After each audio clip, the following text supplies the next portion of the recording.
Hey guys, tonight we're stepping into the colossal world of the Roman Empire, a place where emperors ruled, armies marched, and an astonishing variety of life buzzed beneath the Mediterranean sun. Picture busy streets teeming with merchants shouting in a cacophony of languages, colorful togas flowing as citizens move about their day. Perhaps you find a cozy spot in a bustling forum, your senses flooded with the aroma of fresh bread and the distant sound of laughter. Yet as you settle into this vibrant tapestry, remember you probably won't survive this. A tiny slip, a misfortune, and you're in for a rough time, whether from a hungry line at the Colosseum or an unexpected servant uprising. So before you get comfortable, take a moment to like the video and subscribe, but only if you genuinely enjoy what I do here. Where are you listening from right now? I'd love to know your location and the local time. Now dim the lights, maybe turn on a fan for that soft background hum, and let's ease into tonight's journey together. The Roman Empire at its height spanned three continents encompassing parts of Europe, Africa, and Asia. It was not merely a kingdom, but a sprawling empire that shaped the course of history. Rome's influence was as vast as its military legions, stretching from the rolling hills of Britain to the sun-drenched shores of North Africa, showcasing a diversity of cultures and lifestyles that would astonish even the most seasoned traveler today. You'll find that daily life in ancient Rome was a kaleidoscope of activity. Imagine waking with the sun, the clang of metal as blacksmiths begin their day, and the aroma of bread baking in local bakeries. As the sun rises, so too does the city. Citizens gather in the forum to discuss news, politics, and gossip. Did you hear about that senator's new marble villa? One might ask, while another debates the latest athletic games. The busy streets connect bustling markets selling everything from fine spices and silks to simple grains. However, dare I say, you wouldn't want to find yourself lost among them, as crime was rampant and roads were lined with pickpockets. Modern historians often argue whether public safety was better in Rome compared to other ancient cities, but one thing's for sure: you wouldn't want to stray too far from the well-lit paths. In terms of social structure, the Romans had a complex hierarchy. At the top sat the patricians, the wealthy ruling class, while the plebeians represented the common people. And then we have the enslaved individuals whose lives revolved around labor and servitude, often providing for the very families who owned them. It's a stark contrast that highlights both the luxuries and the harsh realities of Roman life. While it may seem like a grand adventure, living in the Roman Empire was riddled with challenges you might not have anticipated. Take, for instance, the notorious lack of privacy. Homes were constructed with a focus on communal living, and even larger houses often featured a central atrium where the family's daily life unfolded openly. Historians still debate whether this open layout fostered community or simply invaded personal space. Another interesting note concerns the diet of the Romans. You might picture lavish feasts with enough food to sink a ship, yet the average Roman's diet was quite simple. Bread, olives, and a modest serving of vegetables usually filled their plates. Still, every so often, the wealthy would indulge in exotic dishes, including peacock or even flamingo, to impress their guests. Yes, flamingos, imagine trying to explain that order. And speaking of food, it's hard not to chuckle at some peculiar Roman customs. For example, many nobles believed that toying with the balance of odors during dining was essential, believing that food had to be enjoyed in the presence of sweet-scented flowers.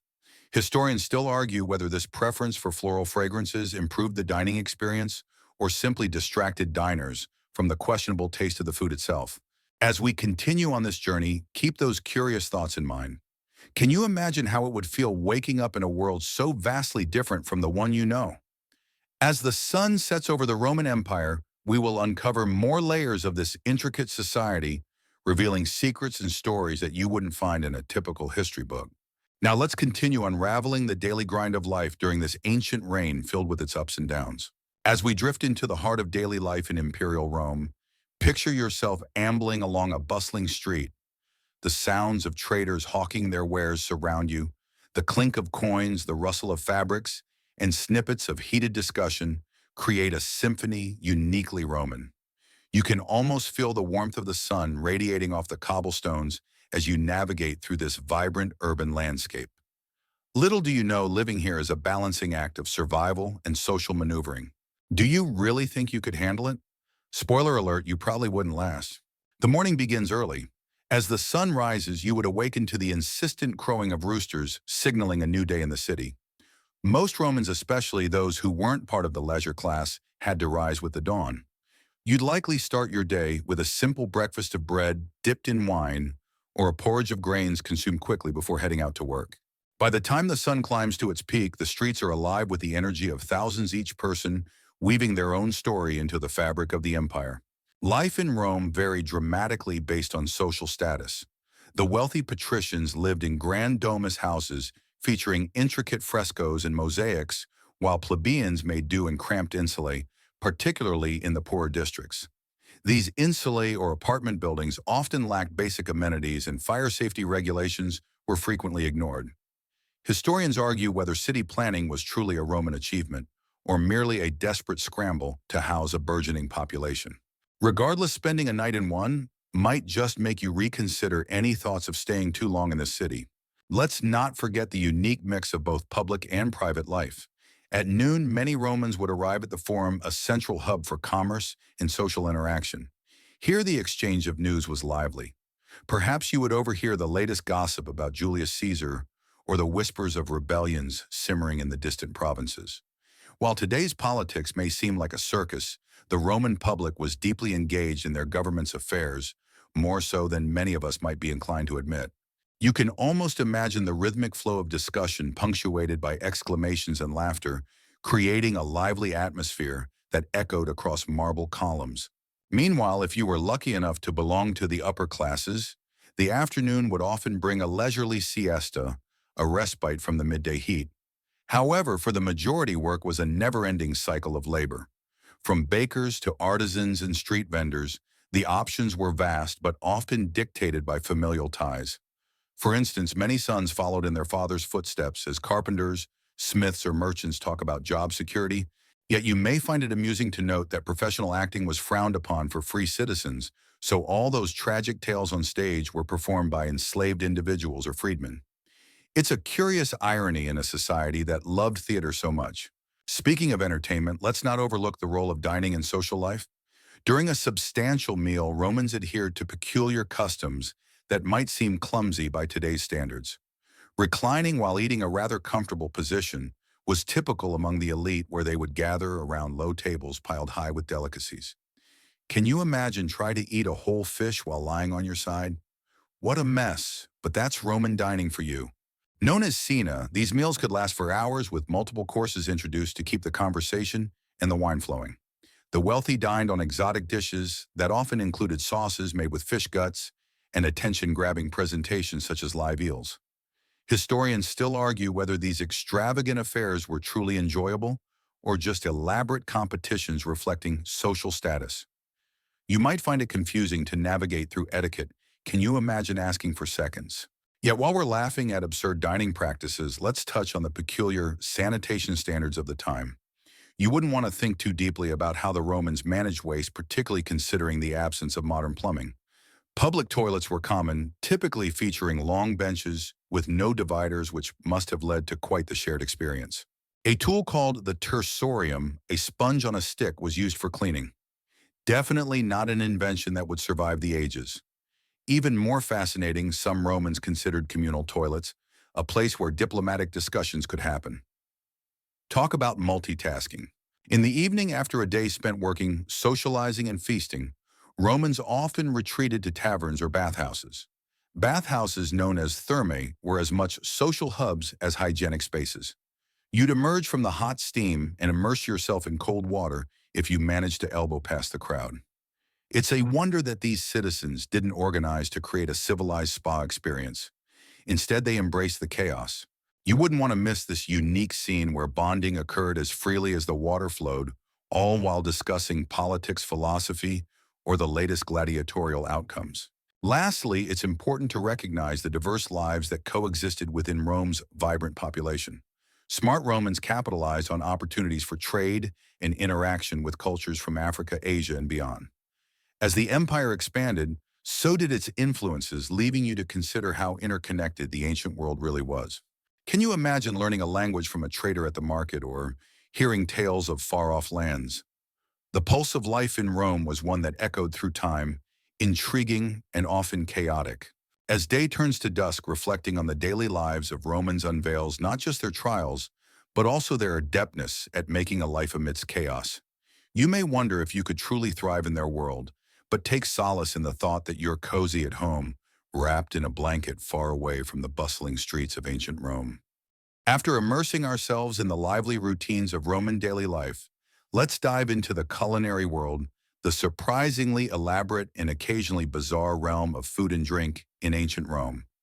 Picture yourself seated at a grand banquet, the aroma of roasted meats wafting through the air, punctuated by the sense of exotic spices you might have never encountered.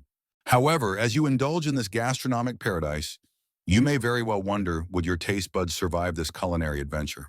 Roman cuisine is a fascinating blend of practicality, experimentation, and social status, reflecting the empire's vast territorial reach. Imagine a time when the typical dinner features a colorful array of dishes, often fronted by a centerpiece like a multi-tiered cake decorated with candied fruits, while you're still trying to figure out what exactly is in that dish of garum, a fermented fish sauce that Romans practically poured over everything from meat to vegetables. Historians still argue whether garum was the Roman equivalent of modern ketchup, a staple that seemed to enhance any dish or more, a quirky condiment reserved for the bold. Most common Romans consumed a basic diet. At breakfast, they would likely have porridge or bread, while lunch might consist of bread and cheese or leftover vegetables. This straightforward fare contrasts sharply with what the wealthy enjoyed at their cena. For the upper echelons of society, banquets were all about lavish excess. Can you imagine the scene: Roman elites reclining on lavish couches, a plethora of dishes placed before them, each more extravagant than the last?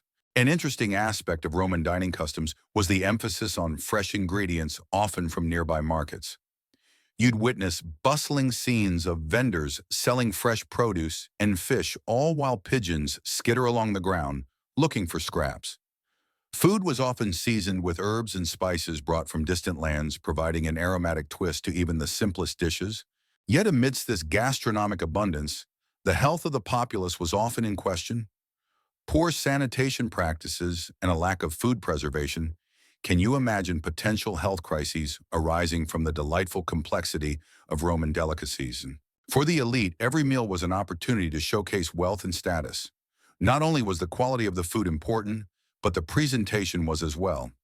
Elaborate displays of food decorated with flowers or shaped into fanciful forms entertained guests while offering a feast for the eyes.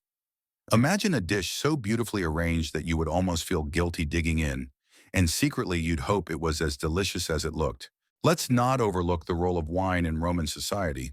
Unlike many modern cultures, Romans often watered down their wines, mixing them with herbs to mask tastes that might seem unpalatable by today's standards.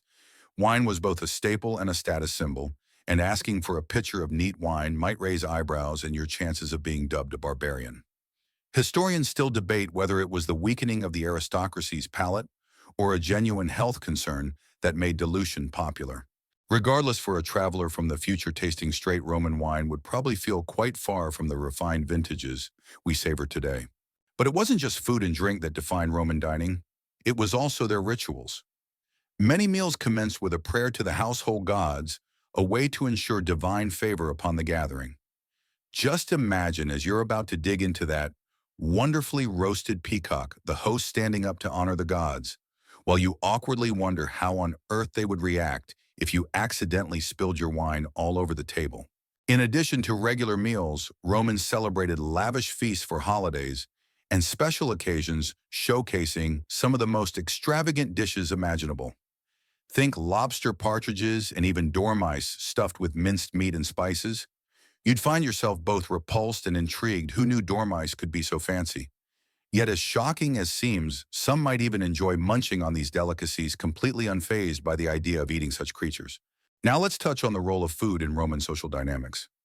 Meals were a time for networking and politics, where alliances could be strengthened over platters of food and shared bottles of wine. You might very well forge a business deal or seal a friendship over a particularly tender lamb chop, believing it the key to social advancement. The phrase breaking bread accurately reflects how some of the most significant moments in Roman life happened over the dinner table, a human connection forged in food. And while we find humor in their peculiar dining practices, the significance of food in Roman culture cannot be overstated. Food often reflected social status and identity, with the elite flaunting their tastes while the lower classes often scraped by with what they could grow or trade. It invokes a picture of inequality bred for the masses, while the rich feast on sumptuous banquets. As the shadows lengthen and reflect on this cultural landscape knitted together by flavors and tastes, you might realize that despite the complexities of their cuisine, Romans knew how to enjoy life through their food. So when you return to your own dinner table tonight, consider what your choice of meal might say about you. Are you channeling your inner Roman or keeping it simple? As we leave behind the extravagance of Roman dining, it's time to don our togas and explore the fascinating world of fashion in the Roman Empire. Imagine yourself strolling through the bustling streets of ancient Rome, where vibrant colors and intricate designs define the very essence of societal status.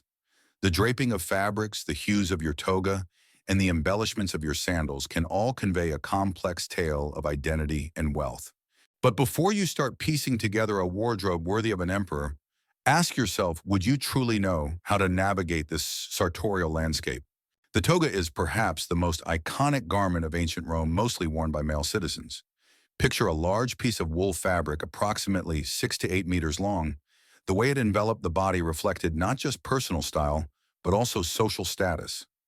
Many would argue that the art of wearing a toga was akin to a dance. One wrong twist or turn could lead to quite the embarrassing tumble. Historians still debate when exactly the toga became a symbol of citizenship, adding layers of complexity to its significance. The sheer volume and weight of the fabric may have caused many to reconsider whether it was worth the hassle. Now, in contrast to the toga, let's talk about women's fashion. Roman women wore a garment called a stola, a long dress cinched at the waist, often adorned with ribbons or embroidery that showcased skill and creativity. The styles of stolas could vary significantly depending on the wearer's social class and personal taste. Upper-class women often draped their stolas with luxurious silks and vibrant colors, while poorer women made do with simpler, less expensive fabrics. Just imagine flipping through the local fabric shop trying to find the perfect material without breaking your budget. Sandals were essential companions to Roman outfits, with styles ranging from simple leather thongs to elaborately designed footwear ornamented with jewels. For the affluent, shoes were a way to express wealth with intricate designs reflecting the latest fashion trends. In this varied marketplace, you would find craftsmen trading their wares, each pair of sandals, possibly carrying stories of their own, whether crafted from the finest leather or adorned with colorful beads. Now search your memory for the times when you've seen fashion depicted in movies or books. Imagine how easily it was to discern one's standing in society through clothing alone in ancient Rome. Clothing was not merely a matter of utility or aesthetics. It was deeply intertwined with power dynamics. A simple tunic could signify a slave, while the elaborate draping of a toga announced a man's status as a citizen. Moreover, the aging process of clothes was also significant. As garments age, they were often adopted by different social classes, gradually shifting from the elite to the plebeians. These hand-me-downs tell fables of their wearers, hinting at how fashion transcended economic boundaries. Can you imagine the stories woven into the fibers of a well-loved toga or stola, each snag and stain a testament to past experiences? Jewelry, too, played a pivotal role in Roman fashion. A woman might adorn herself with earrings or a necklace made from pearls, gold, or even semi-precious stones. Craftsmanship was celebrated and skilled jewelers garnered considerable fame, much like today's fashion designers. However, the extravagance of adornments often raised eyebrows, leading to debates among the moralists of the time. Are we flaunting wealth or celebrating fine artistry? While the conservative voices may have warned against excess, the allure of bling glittered undeniably in Roman society. While discussing fashion, it is impossible to ignore the tools of beauty available to Roman men and women alike. The use of cosmetics was commonplace, but there's a twist. They often used ingredients like lead and chalk. Picture those long evenings in front of a handheld mirror, applying face powder with no idea of the toxic consequences. Historians are still uncertain about the long-term health effects of these beauty practices, so the idea of beauty standards being deadly takes on quite the literal twist. As the day turns to night, picture the luxurious robes and intricately styled hair of the elite being illuminated by flickering oil lamps. Social events often demanded the most opulent attire, as making an impression could lead to social elevation. It was not simply about looking good. It was about weaving a persona that caught the attention of influential peers. Fashion choices dictated social interactions and relationships. Invitations to gatherings were often carefully scrutinized by what you wore too simple, and you risked being seen as unfashionable. Too extravagant, and you might be labeled as a show-off. The pressure to conform to societal expectations provided a curious tension throughout the city, reflecting the ever-present need for acceptance and status. In the grand tapestry of the Roman Empire, clothing wasn't just a matter of fabric or style. It was a living expression of identity and aspiration. Each outfit told stories of the wearer's ambitions, beliefs, and societal standings, urging one to consider the weight of fashion across time. So as we finish our journey through Roman fashion, remember that the fabric of society can often be as intricate and complex as the garments that adorn it. While you may not be draping a toga today, the desire to present oneself to the world remains irrevocably human, whether through contemporary fashion or ancient cloth. Having wrapped ourselves in the elegant fabrics of Roman fashion, let's now venture into the world of work and leisure in the Roman Empire. Picture the early morning sun casting its rays over the bustling streets, casting shadows on the faces of citizens engaged in their daily pursuits. As you meander through the throngs of busy workers, merchants shouting their prices, artisans focused on their crafts, and laborers heaving materials, you might find yourself wondering, could you handle the Roman workday? Spoiler, you probably wouldn't thrive. But let's explore what it means to work in this vibrant society. Work in ancient Rome was as varied as the empire itself, reflecting the diversity of its population. Skilled trades like blacksmithing, pottery, and textiles were vital to the economy, creating goods that folks needed for both practical and decorative purposes. As you weave through the market, the sights and sounds of craftsmen at their trade would be everywhere, hammering, weaving, and the faint rhythmic thrum of potters shaping clay on their wheels. What might surprise you is how integral these trades were to everyday life, setting a standard of quality that still resonates today. The guild system was a major factor for tradesmen. Picture a gathering of artisans coming together, forming associations to protect their interests and uphold quality standards. Think of it as the ancient Roman version of a professional union. But not all artisans enjoyed equal recognition. While some were celebrated for their skills, others struggled for respect. Historians often debate the balance of power within these guilds, which mirrored the social hierarchies throughout Rome. Now, while craftsmen toiled away, let's shift our focus to the bustling marketplace, where merchants thrived on the spoils of trade. Merchants in Rome were often well-traveled, bringing back exotic goods from across the empire, silk from China, spices from the East, and glassware from Syria. The allure of these foreign goods created a rich tapestry of commerce. However, for every success story, there were countless merchants who faced the grim realities of market fluctuations and competition. You might discover that this world of trade was as volatile as it was thrilling, where fortunes could shift as quickly as the wind changes direction.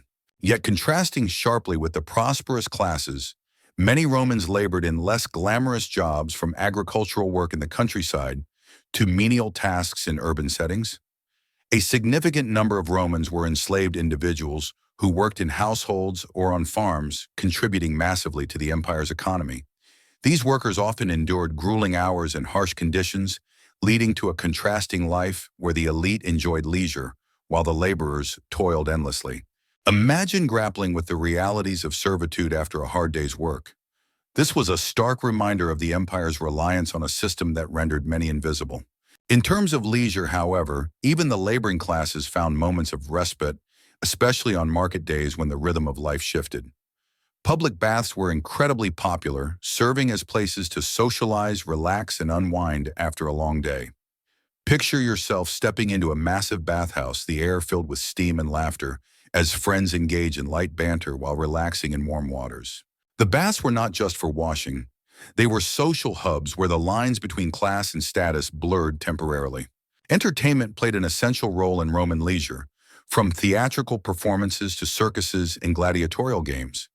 You might find yourself captivated by the drama of a play performed in a grand amphitheater, Or perhaps the thrilling spectacle of gladiators battling before a raucous crowd in the Colosseum.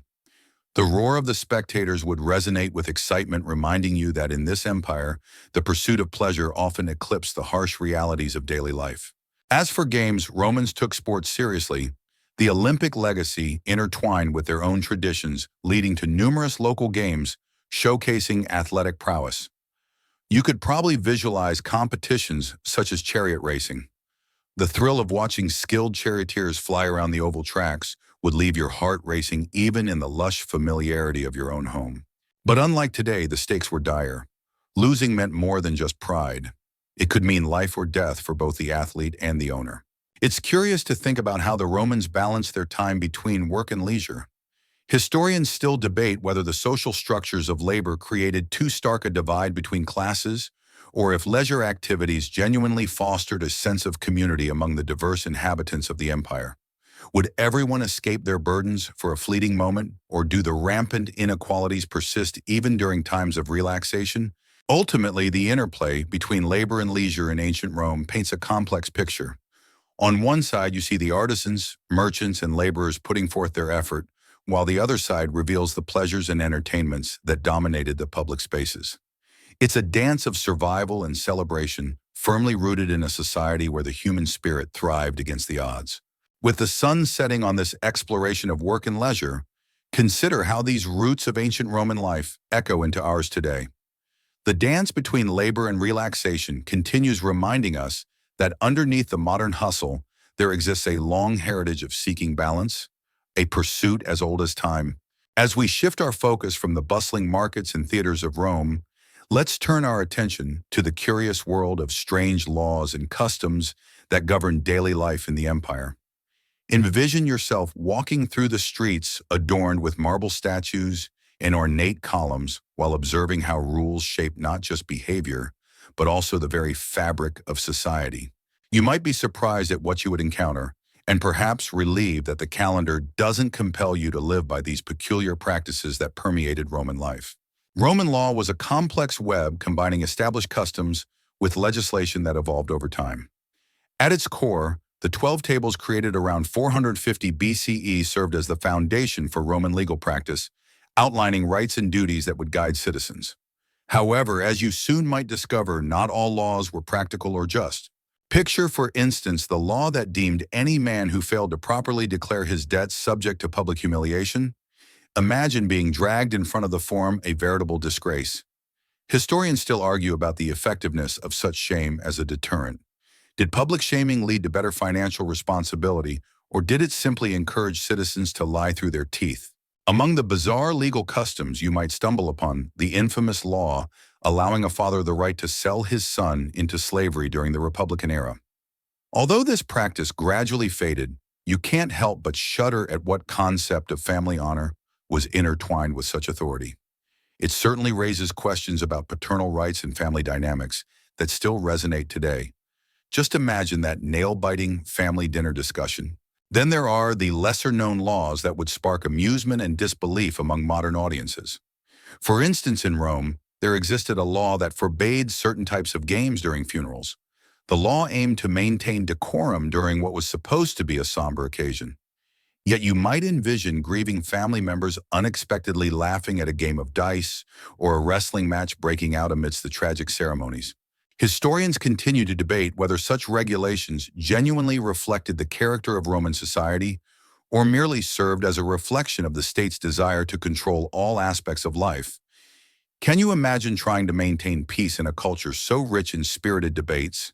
While pondering ancient customs, consider the practical yet amusing laws concerning marriage.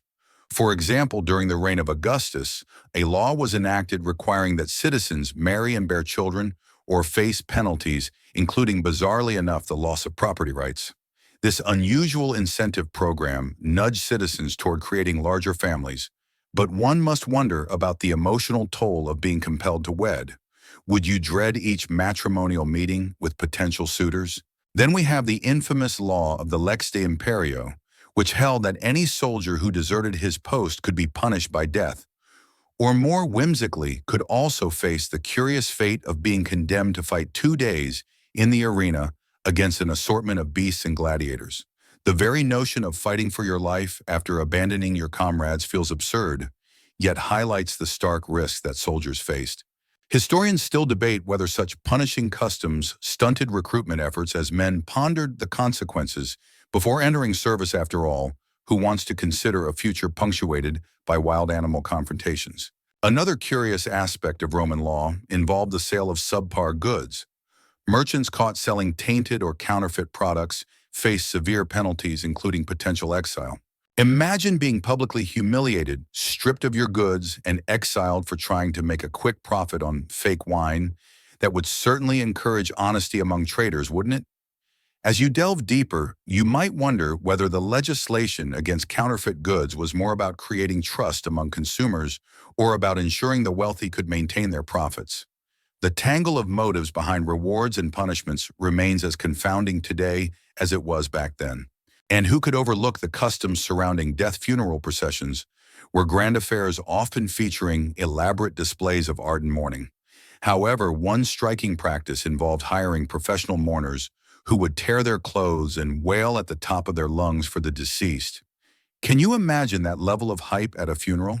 It seems rather surreal, but historians still grapple with whether this was simply a show of social status or a genuine expression of grief.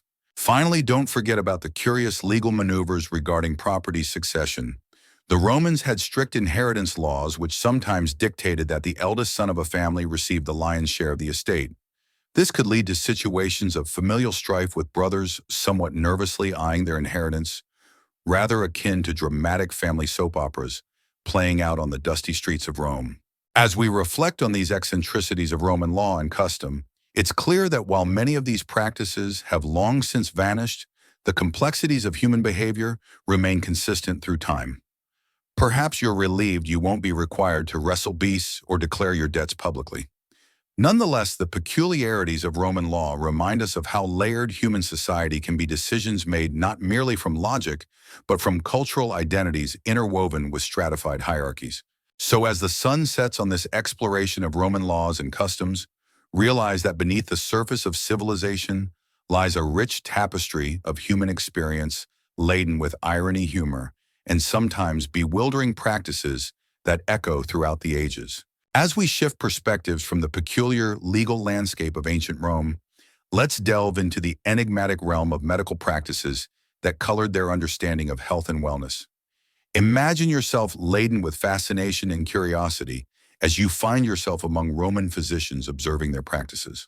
The air is thick with the scents of herbs and oils, and as you contemplate treatments that range from sensible to utterly bizarre, it becomes apparent that navigating the medical world of Rome would be a mix of intrigue and disbelief. So would you feel reassured or rather squeamish in this pointer-filled journey to health? Spoiler, you might just experience both. The medical knowledge of the Romans was deeply rooted in the traditions of ancient Greece. They admired Hippocrates, the father of modern medicine, and many physicians based their practices on his teachings. Picture a doctor confidently diagnosing ailments based on the four humors: blood phlegm, black bile, and yellow bile, believing that balancing these bodily fluids was the key to health. The thought of bloodletting, however, could leave you palpitating. Roman doctors would often prescribe this treatment for a myriad of illnesses, believing it purged the body of impurities.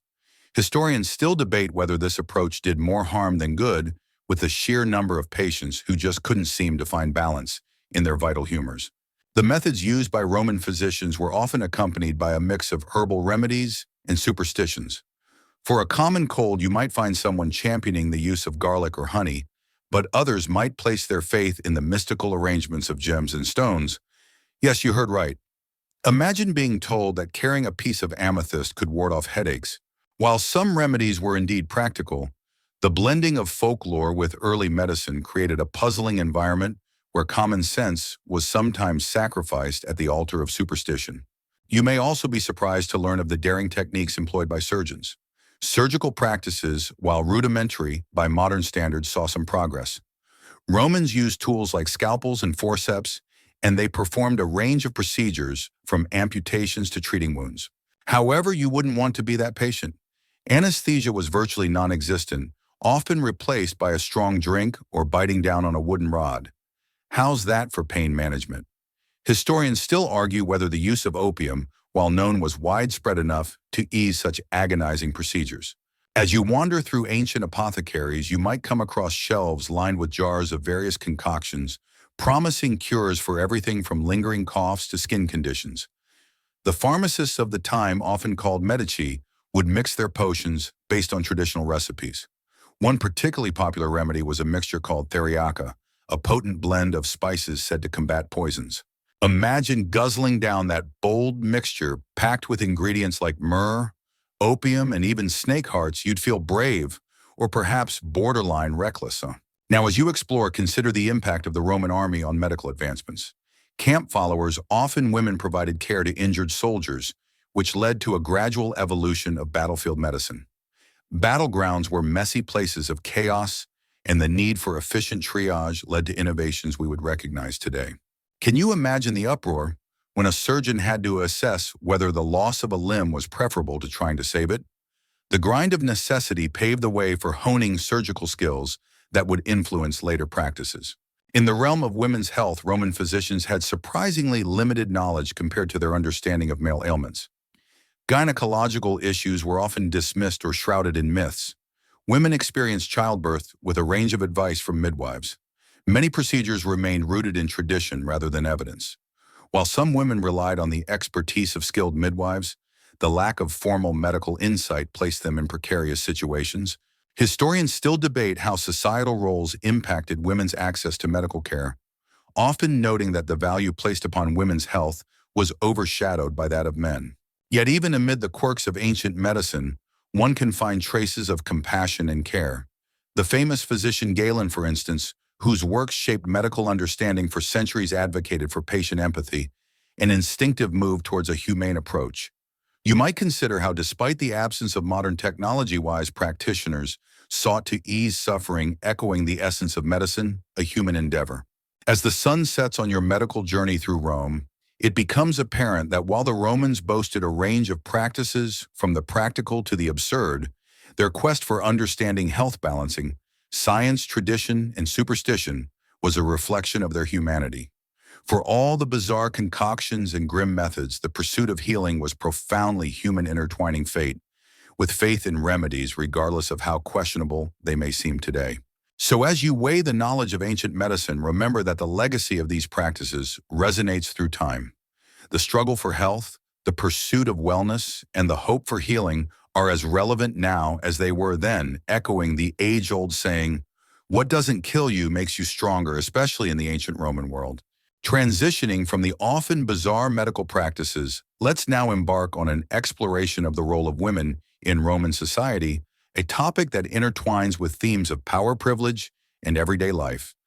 Picture yourself as a woman in ancient Rome, moving gracefully through the bustling streets wearing the fashionable stola we discussed earlier, while navigating a world that presents you with both opportunities and significant restrictions. Just how would you find your place in a society that revered femininity, yet often confined it to domestic spaces? The status of women in ancient Rome depended significantly on their social class and family background. For upper-class women, life could be both luxurious and constraining. You might live in a grand domus adorned with beautiful frescoes and mosaics, enjoying amenities that the lower classes could only dream of. Yet despite your wealth, you find yourself limited in your public life. Most responsibilities revolve around maintaining the household and managing familial affairs. A patriarchal structure meant that your actions would often be governed by your father or husband, leaving you to navigate your personal aspirations within the boundaries set by the dominant male figures in your life. In contrast, lower-class women had a different experience. Picture a life filled with labor.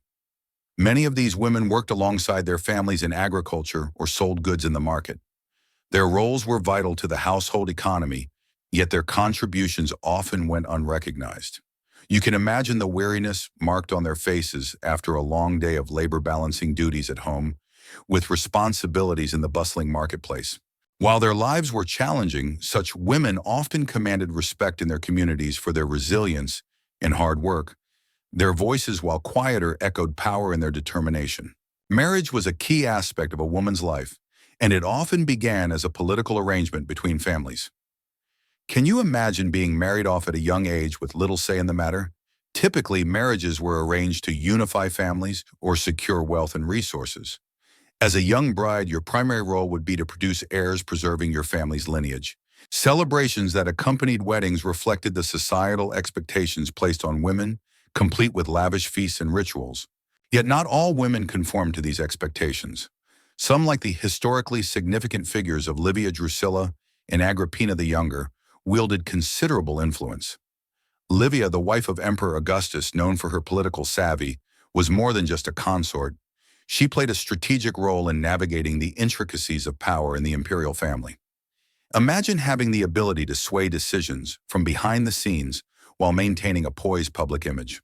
So, does this reflection lead you to believe that women could affect political machinations, or were they merely pawns in a greater game? Fascinatingly, women in ancient Rome also engaged in religious practices, giving them a space of agency. You might find yourself in a temple where priestesses performed rituals to honor the gods. Followers like the Vestal Virgins held a particularly revered status, bound by vows of chastity and tasked with maintaining the sacred flame of Vesta, the goddess of the hearth. The public viewed these women with significant respect, highlighting the multifaceted roles women fulfilled beyond the domestic sphere. Historically, scholars still argue whether the influence of female priesthood offered genuine power within a patriarchal system or if it simply reinforced existing structures.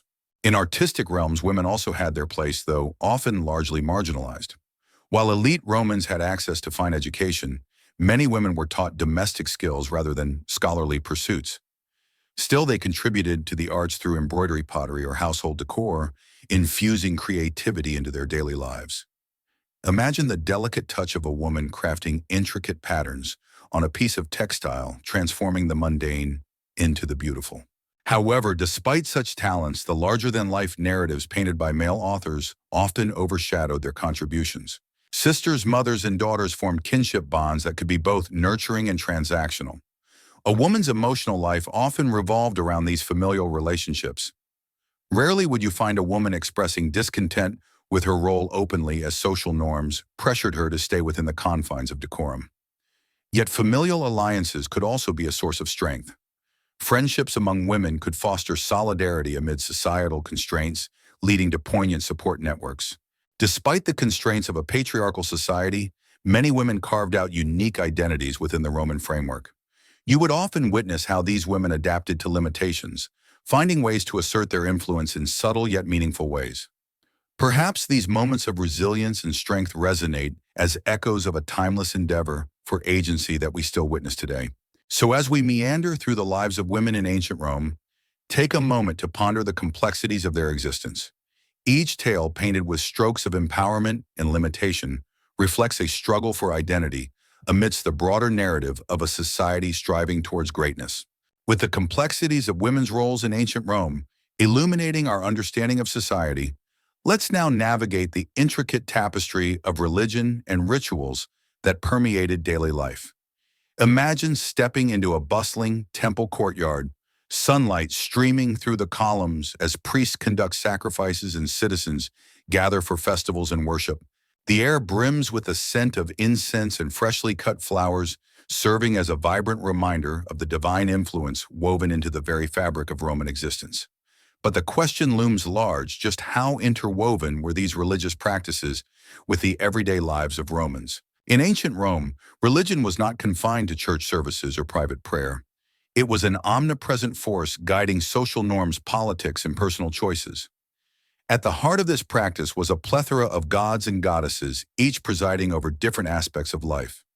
Can you envision a world where gods governed everything from grain harvests to war strategies? The Romans venerated the well-known pantheon, featuring Jupiter, Juno, Mars, and Venus, but the worship didn't stop there.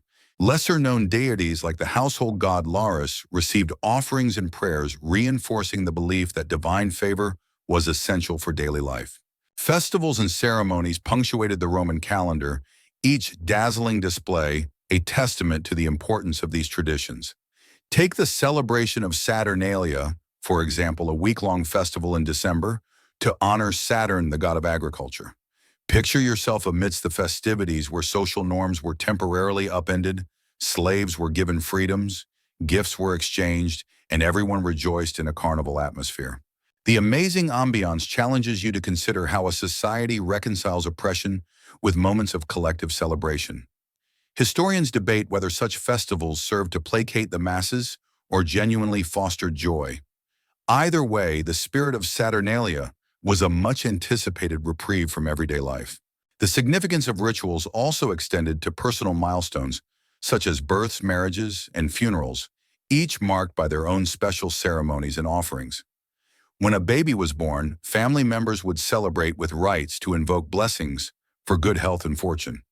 You can imagine the joy of adding to a family coupled with anxiety over ensuring the infant's safety from supernatural threats. In marriages, ceremonial customs emphasize the sanctity of the union, often conducted by a priest, who would call upon the gods to bless the couple, all while standing before family and friends who bore witness to the bonds being formed. Funeral rites took on a profound importance in Roman society, as honoring the deceased was integral to maintaining familial honor. Can you envision the elaborate processions as mourners in stark white tunics accompanied the body to its final resting place? The deceased's life was often celebrated through eulogies and offerings were made at grave sites. This connection between the living and the dead reminded Romans of the continuity of their family lineage, emphasizing respect for ancestors and the belief in an afterlife. Although many Romans were skeptical of various beliefs, they certainly understood that maintaining a good relationship with the departed was essential for family harmony. And then there was the debate on the existence of the divine, especially as philosophical thought evolved alongside traditional belief. Philosophers like Seneca and Cicero pondered the nature of the gods, raising questions about fate, free will, and morality. You might find yourself engaged in conversations in the agora, reflecting on whether the gods control destiny or merely act as cosmic observers. This intersection of faith and philosophy created an environment ripe for exploration and debate, encouraging Romans to think critically about their beliefs while still adhering to societal expectations. Alongside these grand rituals, Romans practiced household worship, which often featured domestic shrines, where family members made offerings to the Lares and Penates gods of the household and pantry. Picture the communal gathering of family members sharing prayers as they light incense and offer small tokens of grain or fruits. This intimate form of worship fostered a sense of belonging and security, reinforcing familial bonds that extended through generations. As our journey through Roman religion unfolds, it becomes clear that faith permeated every layer of life, shaping customs, dictating social interactions, and merging with the rhythms of nature. It's worth pondering, to what extent did these beliefs guide morality and ethics in such a diverse society? While many sought solace in toiling against the uncertainty of fate, others reveled in the community of worship, threading connection through divine influence. As the sun sets on this exploration of Roman religious practices, equip yourself with the knowledge that these vibrant customs managed to embody the fragility and strength of human experience in ancient Rome. Behind every festival, every prayer, and every ritual lies an enduring quest for meaning, a search for connection that transcends time. As we transition from the sacred to the spectacular, let's now immerse ourselves in the fascinating and often brutal world of gladiators, those famed fighters of Rome whose destinies were intertwined with spectacle and survival. Picture the roar of the crowd echoing off the ancient stone walls of the Colosseum as you settle into your seat among thousands, anticipation buzzing in the air. You can almost feel the excitement and trepidation as warriors prepare to face each other, wild animals, and sometimes even the specters of death itself. But amid this thrill and frenzy, you might wonder, could you survive a day in the life of a gladiator? First, it's crucial to understand that gladiators weren't all mere slaves. They came from various backgrounds, including free citizens, who volunteered for fame, wealth, and honor. Some men sought glory in the arena, even believing that a successful career could elevate their status in society. Just imagine being a combatant, donning armor and wielding a weapon, not just to survive, but to entertain a bloodthirsty audience, all cheering for your victory. As you ponder that choice, the question arises, would the allure of glory entice you, or would the fear of death overshadow your courage? Training facilities known as ludi served as the gladiators' sanctuaries where they underwent intense physical conditioning and combat training. Here you would witness the dedication and discipline required to prepare for combat. The atmosphere would be filled with the sounds of swords clashing, trainers yelling commands and the infectious camaraderie among fighters forging bonds amidst adversity. Gladiators trained in various fighting styles, each equipped with distinct armor and weapons that played to their strengths. Picture the nimble retiarius armed with a net and trident versus the heavily armed secutor. The choices made in the arena highlighted skill, strategy, and sheer bravado. Life as a gladiator was relentless: brutal training, grueling matches, and the constant specter of injury or death loomed large. Survivors celebrated glory in the arena, but the cost was often severe. Historians still debate whether the romanticized view of the gladiatorial life overshadows the grim reality, against which many fought a focus on valor, while death awaited just beyond the next bout. Some took pride in the symbolic acceptance of danger. Winning garnered fame, while defeat could mean oblivion. With each battle pushing gladiators closer to mortality, you could hardly escape the reality of your perilous profession. Yet amidst the blood and sand, a gladiator could also find unexpected popularity. Victors became household names, admired not just in Rome, but across the provinces. They were hailed like rock stars, celebrated by crowds demanding their presence in future contests. Statues and inscriptions immortalized their bravery and triumphs. However, realize that fame did not erase their mortality. Many met their end in the arena, and the life of a gladiator was often startlingly short. The Colosseum, an architectural marvel, served as the epicenter of the gladiatorial spectacle. Imagine yourself seated in the grand amphitheater, surrounded by citizens rich and poor alike, enraptured by the unfolding drama.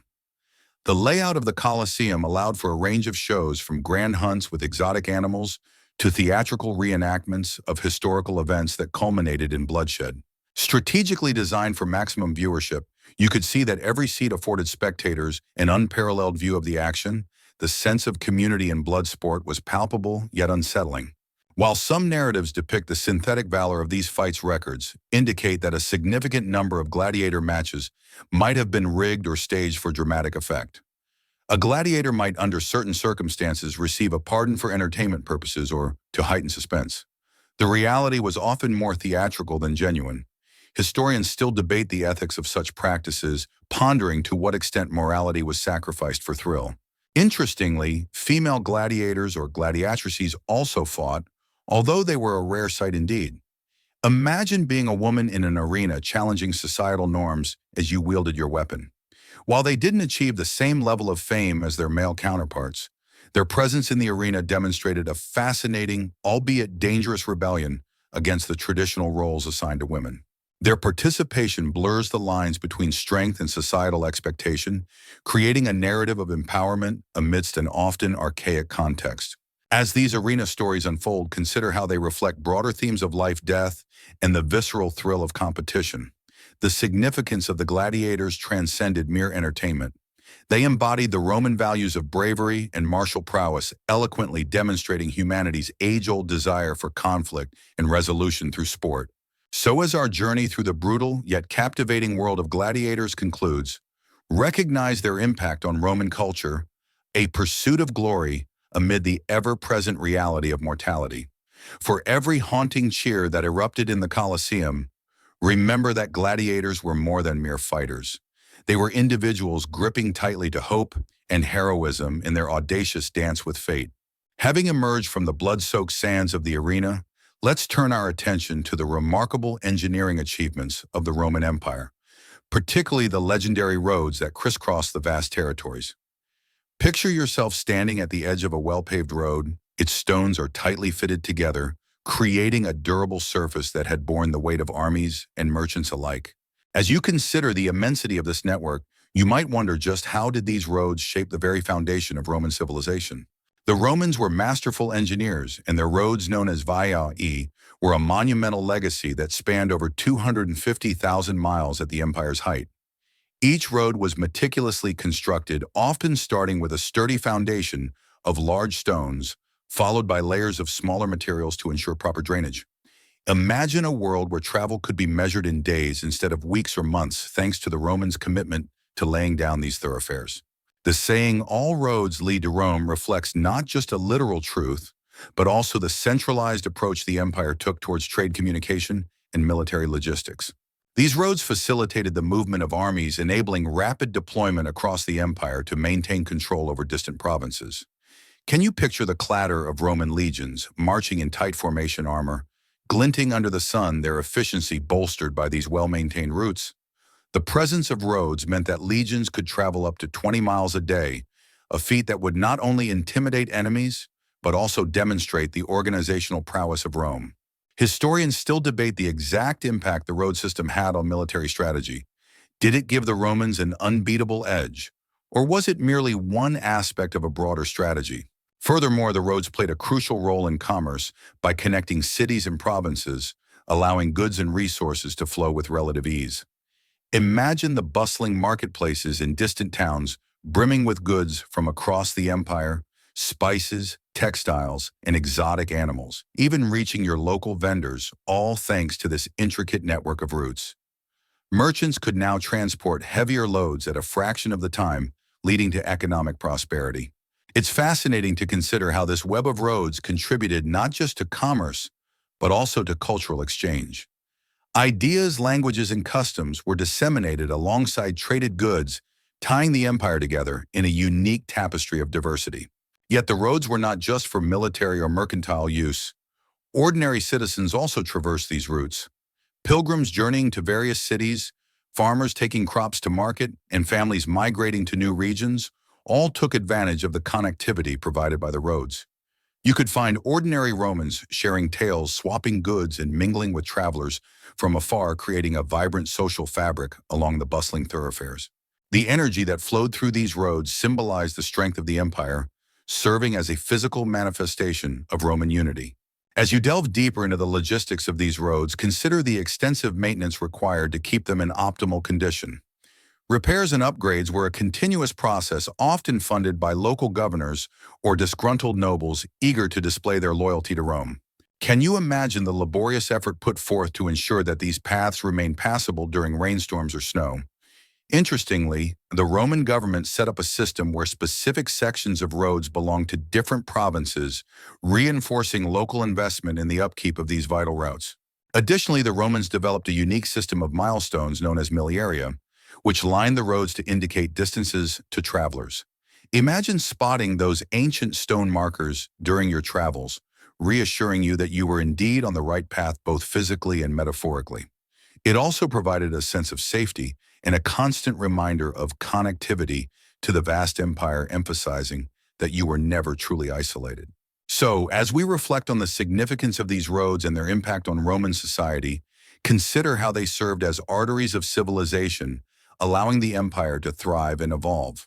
The layers of commerce, military strategy, and social exchange underscore how fundamental these routes were to the growth of a realm that stretched from the British Isles to the sands of North Africa.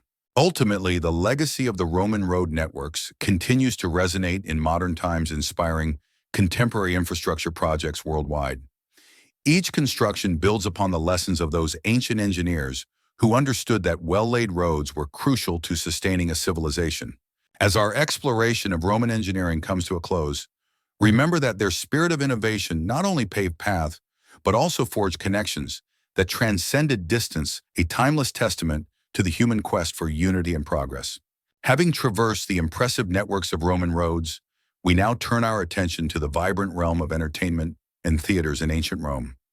Imagine yourself stepping into a sprawling amphitheater as the atmosphere pulses with excitement and anticipation. The buzz of voices fills the air, mingling with the enticing sense of street food wafting through the crowd. As the sun sets, torches illuminate the arena, setting the stage for performances that will transport spectators into another world. You might find yourself asking, would you have relished the thrill of Roman entertainment, or would the spectacles have simply overwhelmed you? The Romans were masters of entertainment, and their theaters showcased a dazzling array of performances, from dramatic plays and musical compositions to gladiatorial bouts and various spectacles. Imagine finding your seat among throngs of eager citizens waiting for the next act to unfold. The grand theaters like the renowned Theater of Pompey were architectural marvels, with tiered seating that allowed audiences to enjoy performances in a communal yet intimate setting. You could almost hear the murmurs of anticipation the rustle of togas as everyone settled into their spots ready to be captivated by the unfolding drama. Dramatic performances were influenced heavily by earlier Greek traditions. As you watch the actors don colorful masks and costumes, you might feel the emotional pull of their stories, tragedies often depicting the struggles of life and the human condition. But don't forget the comedies. Roman playwrights like Plautus and Terence wove humorous tales that elicited laughter, poking fun at societal norms and everyday life. The blending of humor and pathos drew audiences in reflecting their shared experiences and aspirations. Historically, scholars debate the impact of comedy on social commentary. Was it merely entertainment, or did it spark deeper reflection on the human condition? And let's not overlook the element of performance itself. Actors were typically male, often portraying female characters with the aid of masks. In a society where few women took the stage, this practice can feel strange. Imagine that dynamic, an all-male cast transforming into their female subjects through makeup and costume. The result was a fascinating interplay between gender roles and performance art, raising questions about identity and societal constraints. In addition to traditional plays, the Romans excelled in creating spectacles that defied imagination. Gladiatorial games, as previously discussed, were part of this grand spectacle, but other forms of entertainment thrived as well. Venues like the Circus Maximus hosted thrilling chariot races, which attracted massive crowds. Picture the tension as charioteers clad in vibrant colors to represent different factions sped around the track, horses galloping at breakneck speeds, the sound of thundering hooves echoing against the cheers and gasps of the audience. Participation in these events could be exhilarating, with local pride and fierce competition fueling the adrenaline. In addition to the more violent spectacles, you might also encounter theatrical adaptations of myths, where actors would reenact famous legends before spellbound audiences. Imagine the visual spectacle of these performances: elaborate sets, impressive costumes, and lively music combining to create a sensory explosion. Such productions offered not just enjoyment, but also education, often teaching moral lessons rooted in mythology and history. However, amid all the glitz and glamour of Roman entertainment, there lurked the darker side, a reality that some participants faced severe consequences. Gladiators could win freedom through remarkable victories, yet many faced death or disfiguring injuries. For the lower classes, the thrill of enjoying these spectacles came with a price, as the cost of admission could sometimes equate to a day's wages. Historians still debate whether these events served merely as harmless entertainment or reflected deeper social issues, like the opulence of the elite juxtaposed with the struggles of the working poor. What's particularly striking about this world is how it encapsulated the Roman attitude toward life, death, fate, and morality. The public executions, grand festivals, and bloody arena battles created a complex web of emotions that enlivened Roman society, blurring the lines between entertainment and brutality. Some Romans may have entertained thoughts of moral superiority. Attending such events could signify both status and endurance of societal norms, while also providing a shared experience uniting citizens from various strata. As the performance winds down and you find yourself amidst the applause, consider how these layers of entertainment impacted the public psyche, the drive for collective experience amidst individual struggles. From the laughter of comedies to the tension of tragedies, Roman entertainment cleverly wove together the intricacies of human experience. In reflecting on the lively cultural life of ancient Rome, you recognize that entertainment served more than just amusement. It allowed space for reflection, catharsis, and shared identities. As the final echoes of applause fade into memory, you are reminded that these ancient spectacles, filled with both grandeur and brutality, formed an essential part of the narrative that defines humanity itself, a profound interplay between joy and sorrow, life and death. As we step away from the vibrant excitement of Roman entertainment, let's now delve into the social structure of ancient Rome, a hierarchical system that defined interactions and opportunities. Picture a bustling forum, the heart of political and social life, where citizens gather to discuss, debate, and transact. Among the throngs, each person plays a part according to their designated class, some enjoying privilege and power, while others navigate the challenges of lower status. You might ponder, how did this intricate web of social classes shape daily life in Rome? At the top of the social hierarchy were the patricians, the wealthy elite descended from the original founding families of Rome. These families wielded considerable political power, and owned vast estates. Imagine living in opulent villas adorned with artworks, gardens, and imported delicacies, while opportunities lay at your feet. So too did immense expectations to uphold family prestige. The patricians were seen as the ruling class, often commanding political offices within the Senate. Historians often debate whether their dominance stifled broader Republican ideals as their wealth translated into political influence. Did this elite control hinder the expansion of democracy?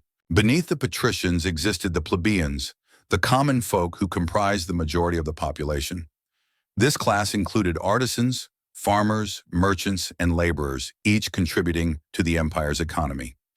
Picture a plebeian marketplace bustling with activity, families negotiating for vegetables, while nearby a skilled artisan showcases the day's pottery. Yet life for plebeians was often challenging. They had limited political power and could struggle for basic resources. Over time, plebeians rose in status, seeking rights through political movements that culminated in the establishment of the tribunes' representatives, who could voice their concerns in the Senate. This ongoing struggle reflects the tension between the elites and common citizens, a narrative that resonates with the ongoing dialogue about power dynamics in society. Centrally positioned in debates of societal importance were freedmen, former slaves who had earned their manumission. Upon gaining freedom, these individuals found themselves navigating a complex social landscape. While they enjoyed more rights than enslaved individuals, they were often stigmatized and relegated to the status of second-class citizens. Imagine the social tension as freedmen sought to improve their standing by entering trades or pursuing education, often striving to gain respectability in a world that still viewed them through the lens of their former servitude. Their contributions to the economy and society prompted a gradual reassessment of their roles. Yet the stigma remained a stark reminder of the complexities of identity and status. Then we cannot overlook the enslaved individuals who formed a crucial backbone of Roman economic life. Slavery in Rome was not limited to brutality. It encompassed a range of relationships, from harsh labor conditions in mines and fields to educated slaves serving as tutors or skilled craftsmen. Enslaved people could earn their freedom through various means, including purchasing it or being granted it by their masters. Picture individuals who navigated the constant struggle for autonomy, often balancing loyalty to their masters with the desire for independence. The moral implications of slavery are still debated by historians, reflecting societal attitudes towards human rights that echo throughout history into modern times. The social hierarchy of Rome was not static. It evolved over time, influenced by significant events including wars and reforms. The plebeian revolt, for instance, marked a pivotal moment when ordinary citizens took a stand against their disenfranchisement. Imagine a wave of frustrated voices rising in protest, demanding representation and rights, a moment that reshaped political views. The gradual inclusion of plebeians in political discussions and offices, alongside popular attempts to elevate their status in the political arena, laid groundwork for notions of citizenship that would continue to evolve. Apart from class struggles, the intricate tapestry of social life included cultural dimensions that varied significantly across regions of the empire. Those in provinces often held differing perspectives on what it meant to belong to the Roman world. Picture the cultural fusion in places like Gaul or Egypt, where local customs mixed with Roman influences as diverse foods, languages, and practices created hybrid identities. Festivals, entertainment, and governance would reflect both loyalty to Rome and resistance against its authority, emphasizing the multifaceted nature of belonging. The institution of marriage further illustrates social dynamics, serving as a means to forge alliances, solidify status, and maintain class structures. Marriages were often arranged in mixed families across various classes as strategic maneuvers, while patrician families sought to unite their power base. Plebeians married for economic stability. Can you picture the complex emotional landscape when love struggled to compete with societal expectations? As your immersion into Roman social structure unfolds, consider the profound implications of these class divisions. While status influenced access to opportunity, wealth, and power, the ever-evolving circumstances reveal aspirations shared by many: freedom, respect, and dignity. In this exploration of the complex fabric of Roman society, recognize that while the classes were stratified, interactions among them fostered growth and change. As the echoes of the past resonate, the lessons learned about social dynamics and struggle for identity continue to resonate today, offering critical reflections on equality, privilege, and participation in governance, hallmarks of democracy that remain relevant in our modern world. Let's reflect on how these historical narratives not only shape our understanding of ancient Rome, but also provide context for our contemporary discussions on class authority and cultural identity. As we conclude our examination of Roman social structure, let's turn our focus to the legacy of Roman law, a monumental aspect of their civilization that profoundly influenced modern legal systems. Picture yourself in the bustling forum where debates over laws and justice echo through the arched columns. The intricate principles that evolved over centuries stand as a testament to Roman ingenuity and practicality. You may wonder, how did these legal frameworks shape not only Roman society, but also the subsequent generations that followed? Roman law began its evolution with the 12 tables established around 450 BCE. These foundational laws represented the first attempt to codify legal standards for the citizens, portioned out the rights and responsibilities governing their lives. Imagine the thrill of unveiling these laws affixed publicly, ensuring that citizens had access to the same knowledge that judges and officials possessed. The display marked a significant shift toward transparency in the judicial process, encouraging participation and fostering a climate of accountability. Importantly, these tables emphasize the importance of law over individual interpretation, a concept that resonates through time and is echoed in modern legal systems. As Roman society flourished, so too did the complexity of its legal landscape. Enter the praetors magistrates responsible for administering justice. With their extensive training in law, they interpreted and enforced these written laws while also adapting to the nuances of unfolding cases. You might visualize the courtroom bustling with individuals seeking justice, curiosity etched on their faces as they await the ruling of a praetor who would deliver decisions blending existing law with principles of fairness and equity. This adaptability is a cornerstone of Roman legal tradition that invites discussions on the evolving nature of justice, a narrative that invites reflection on how law must evolve with society's changing values. One of the most significant contributions of Roman law was the distinction between public law, which regulated the relationship between the state and individuals, and private law, which governed interactions among individuals. Picture the implications of these categories influencing everything from property rights to contractual agreements. The nuanced understanding of rights and obligations laid the groundwork for legal concepts that continue to inform modern frameworks, such as those governing business transactions and individual liberties. Furthermore, the principle of ius gentium, or the law of nations, emerged during this period. This legal concept regulated the treatment of foreigners and the conduct of war, emphasizing the emerging importance of international law. Imagine the expansion of the Roman Empire necessitating such principles to govern interactions with diverse cultures, an early acknowledgement of the need for laws that extend beyond municipal borders and reflect a growing awareness of global citizenship. This foundational idea resonates with contemporary discussions surrounding human rights, emphasizing shared standards of conduct that transcend national boundaries. Notably, Roman law was not solely focused on punishment. It also addressed restitution and reconciliation. Judges, for example, had the discretion to impose penalties that varied based on context, aiming for a system that mirrored the complexities of human experience.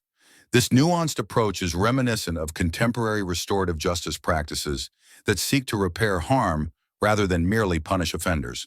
The willingness to integrate empathy into legal processes reflects evolving ethical perspectives that are still debated in modern society. As the Roman Empire expanded, so did the spread of its legal ideals. Various provinces began to adapt Roman law to their local customs, creating a hybrid legal landscape that captivated diverse populations. Picture distant provincial courts interpreting Roman law in their cultural contexts, enriching the legal practices of each community while maintaining a connection to the imperial standard. This adaptive process fostered a sense of belonging within the empire, while accommodating diverse legal traditions, creating a mosaic of justice that laid the foundation for future legal systems. Additionally, the works of esteemed legal scholars such as Gaius and Justinian compiled extensive legal texts that codified and simplified Roman law, ensuring that the principles governing citizens emerged clear and cohesive. Imagine the profound impact of these texts as they became staples in the education of future leaders, lawyers, and citizens, framing laws not just as abstract notions, but as living principles that dictate societal norms. Justinian's Corpus Juris Civilis would later become the bedrock for many European legal systems, heralding an enduring legacy that permeates even the most contemporary legal discussions.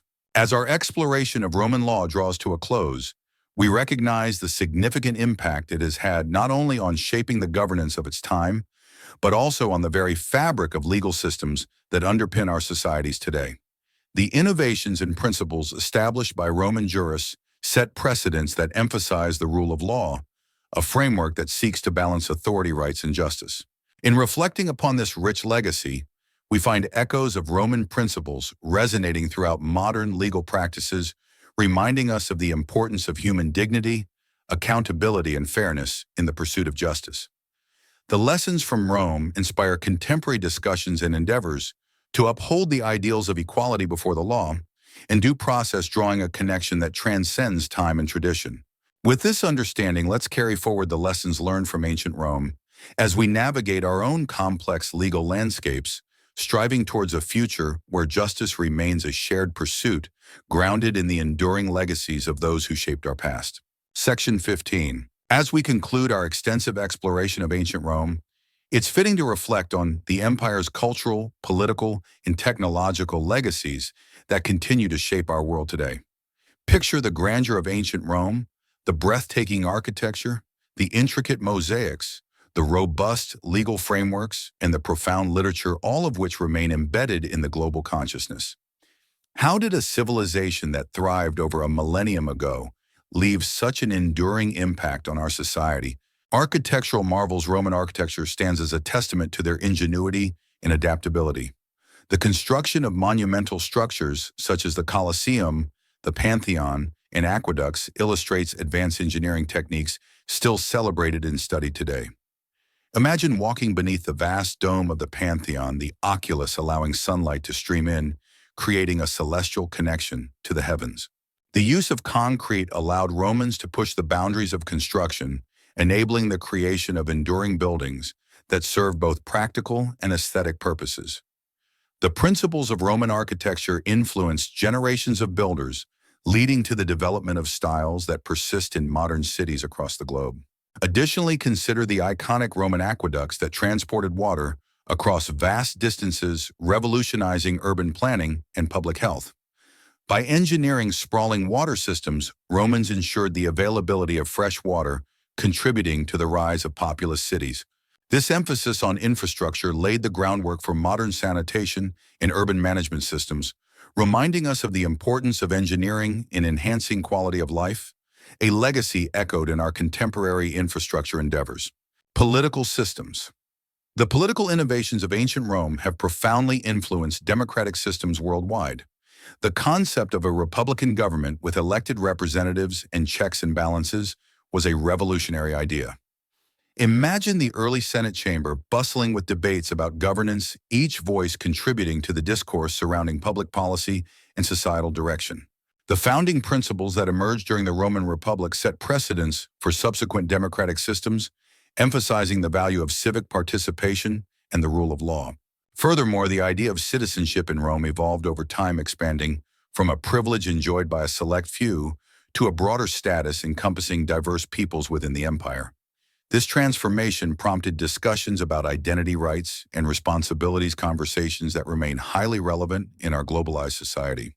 The principles of citizenship articulated by Romans encourage ongoing reflections on inclusion, representation, and access to rights that continue to shape legal and political frameworks today. Literature and philosophy.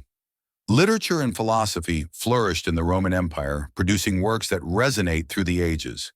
Poets like Virgil, Ovid, and Horace crafted narratives and lyric poetry that explored themes of love, lost duty, and the human experience. Imagine the stirring words of Virgil's Aeneid, capturing the spirit of adventure and destiny, a narrative that has inspired countless writers throughout history. Roman literature reflects societal values and challenges, offering insight into their cultural psyche. Philosophers such as Seneca and Marcus Aurelius contributed significantly to Stoicism, advocating for virtues like resilience, rationality, and ethical conduct. Their writings encourage introspection about the nature of existence and ethical living, stressing the importance of character in the pursuit of a good life. These discussions are not merely relics of the past. They remain influential today, providing practical frameworks for navigating modern challenges. The spread of culture. The vast expanse of the Roman Empire facilitated the exchange of ideas, customs, and innovations among diverse cultures. Picture Rome as a melting pot where different traditions, languages, and philosophies converged. This interaction enriched Roman life and led to a unique blend of cultural practices. The legacy of this cultural exchange can still be seen in the culinary arts, religious practices, and even legal systems that reflect a fusion of influences from across the empire. As trade routes expanded, so did the dissemination of goods, leading to the introduction of exotic fruits, spices, and textiles in everyday Roman life.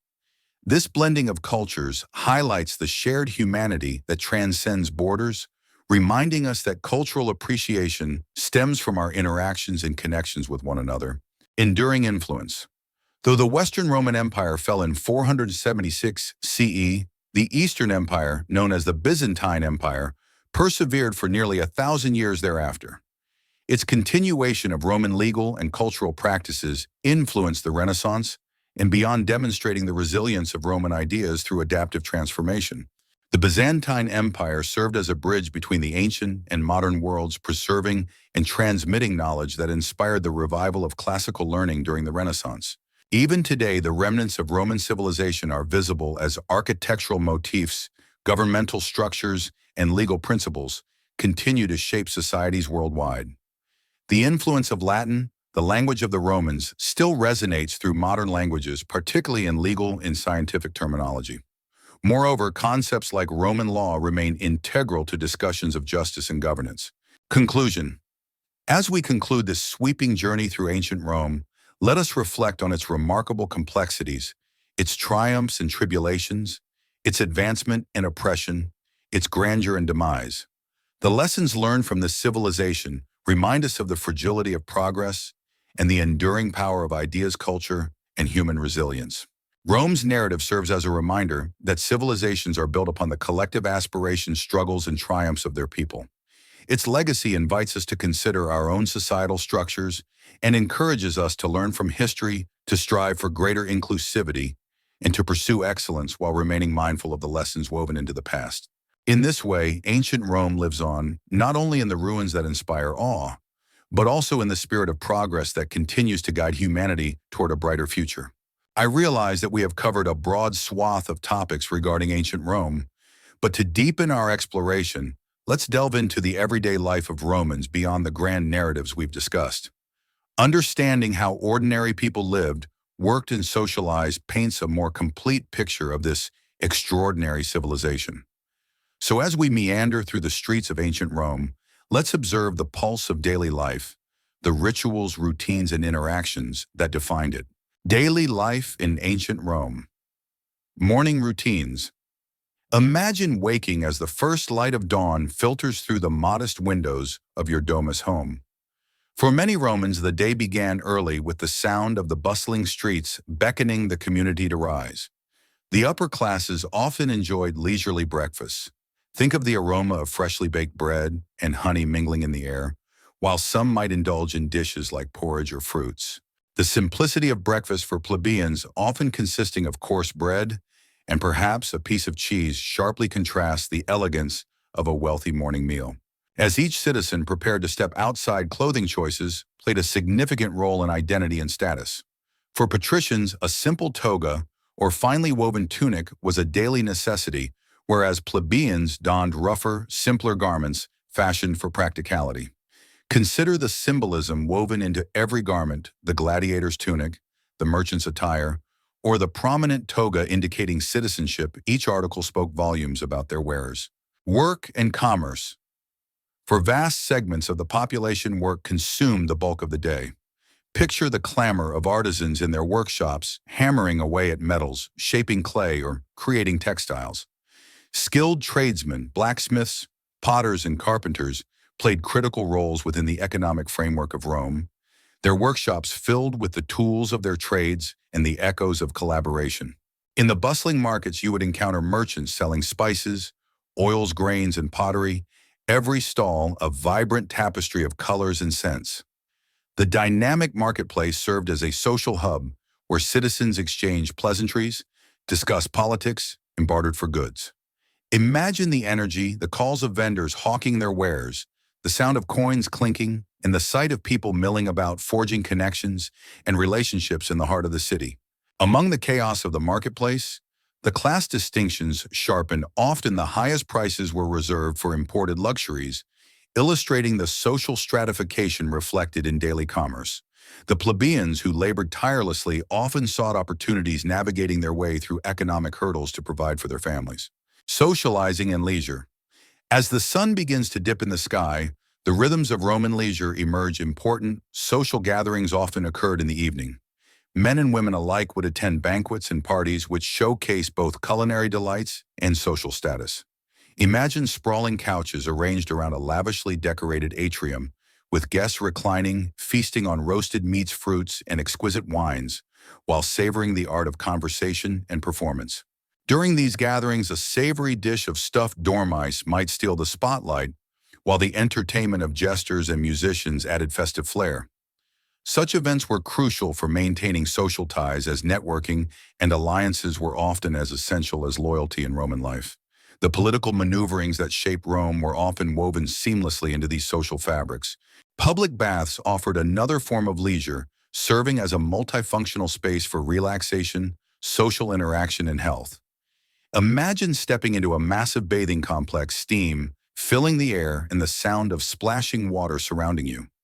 Baths featured a series of heated rooms, from the hot caldarium to the cold frigidarium, where Romans would scrub away the stress of the day and engage in spirited discussions.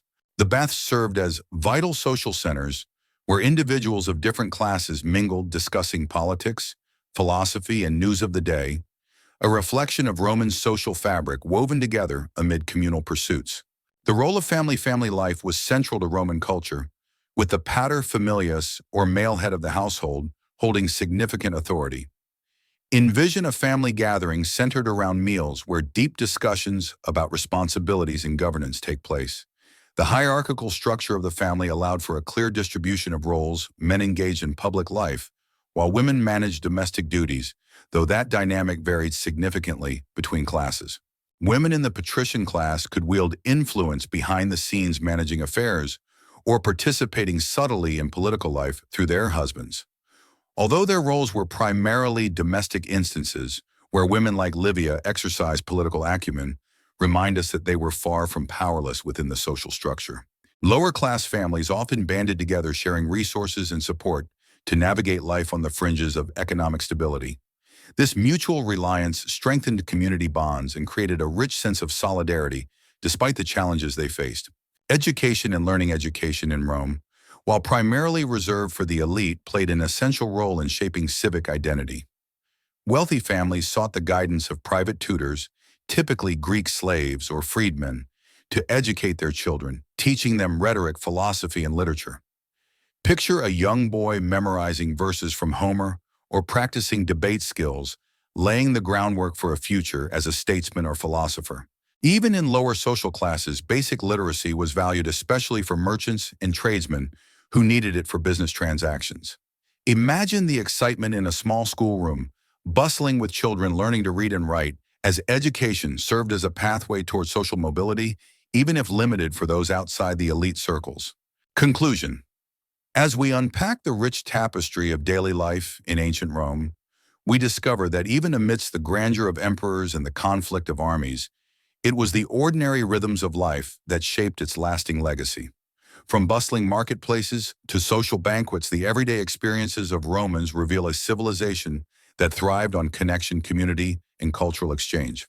The values and practices embedded in the daily lives of these people resonate through time, offering insights into the complexities of human experience, reinforcing the need for compassion, cooperation, and dialogue. The stories of the everyday Roman, woven together in their aspiration, anguish, and enjoyment, remind us that history is as much about the collective voices of its people as it is about the extraordinary figures and events that defined it.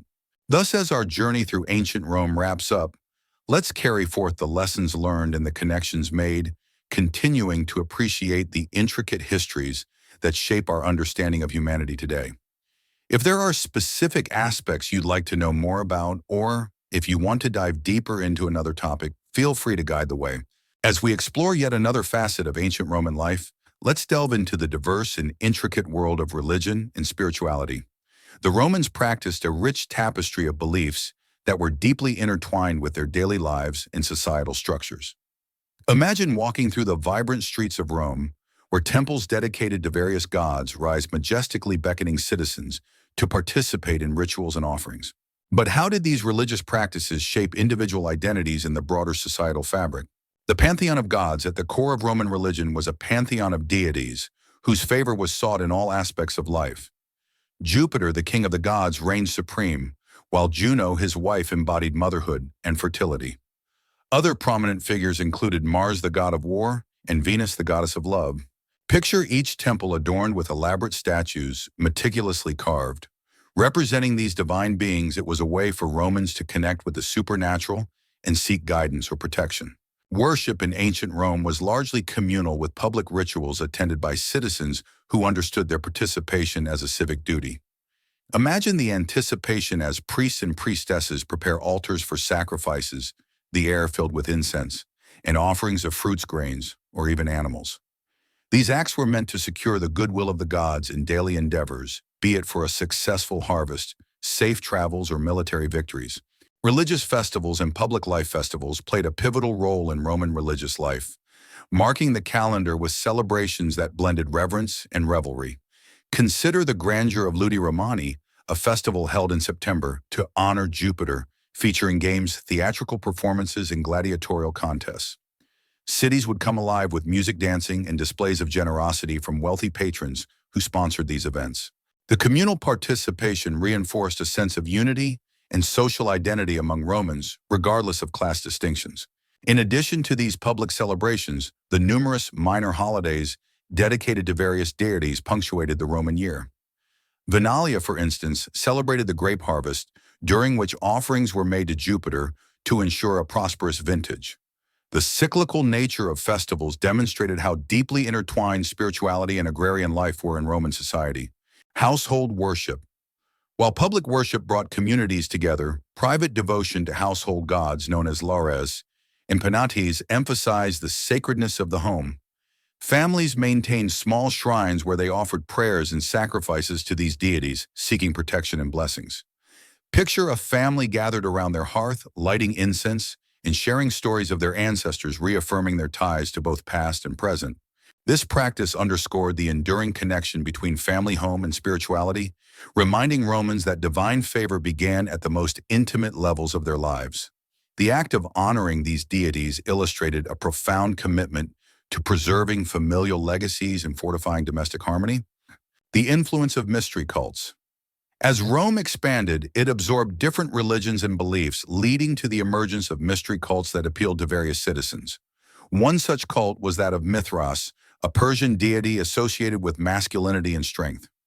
Imagine secretive temple gatherings where initiates engaged in exclusive rituals, fostering a sense of community among those seeking deeper spiritual truths amid the chaos of urban life. Another notable example is the cult of Isis, the Egyptian goddess, who symbolized motherhood and protection. As Roman soldiers returned from Egypt, they brought fascination with Egyptian traditions, and the worship of Isis grew among the populace. Her cult emphasized themes of resurrection and eternal life, offering a stark contrast to traditional Roman beliefs and resonating with those yearning for personal salvation. This demonstrates how syncretism and adaptation within religious practices enriched Roman spirituality and provided new avenues for exploring individual meaning. Philosophical thought. Alongside traditional religious practices, philosophical schools offered alternative perspectives on spirituality and the divine. Stoicism, promoted by thinkers like Seneca and Marcus Aurelius, encouraged individuals to pursue virtue, wisdom, and self-control. Imagine engaging in discussions about the nature of the universe or the importance of inner peace, as Stoicism provided a path for personal guidance amid personal and societal challenges. This philosophical movement attracted many followers, providing them with a framework for understanding their place in the world. Stoicism's emphasis on rationality and duty invited people to reflect on their responsibilities to society, shifting the focus from appeasing numerous gods towards self-improvement and ethical living. The shift towards Christianity. The dynamic landscape of Roman spirituality took a monumental turn with the rise of Christianity.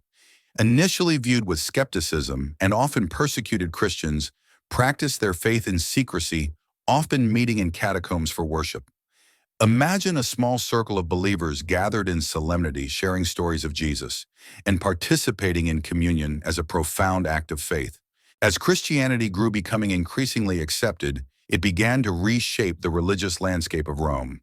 The Edict of Milan in 313 CE under Emperor Constantine heralded a pivotal transition, granting religious tolerance to Christians and allowing them to worship openly. This shift illustrated a significant departure from traditional Roman polytheism as the monotheistic beliefs of Christianity began to dominate societal norms and values. Conclusion. As we journey through the rich spiritual landscape of ancient Rome, we see how intertwined religion was with every aspect of life, from public festivals that celebrated divine favor to personal rituals aimed at securing protection and blessing. The diversity of beliefs and practices illustrated the complexity of human experience in a society grappling with identity, morality, and purpose.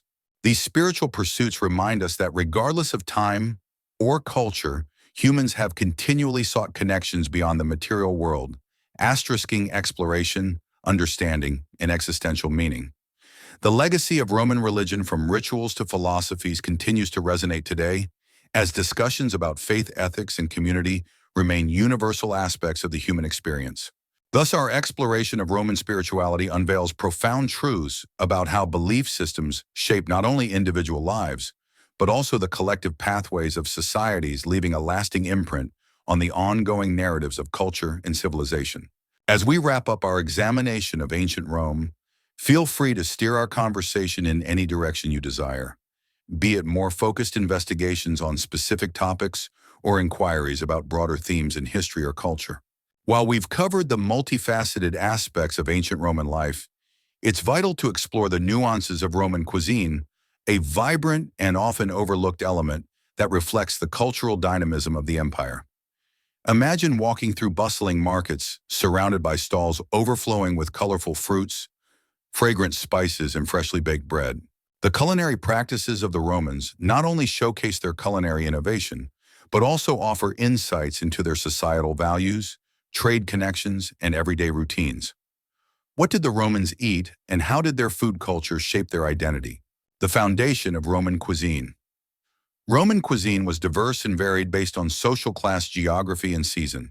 At its core, it was heavily influenced by the Mediterranean triad, wheat, grapes, and olives. Envision a peasant family sharing a humble meal centered around pools, a thick porridge made from farro or barley, which offered sustenance but little extravagance. Despite its simplicity, this staple formed the backbone of plebeian diets throughout the empire. In contrast, the wealthy elite enjoyed lavish meals that showcased their status. Imagine the opulence of a patrician banquet, where dishes like roast peacock, stuffed dormice, and delicacies seasoned with exotic spices created a feast fit for a king.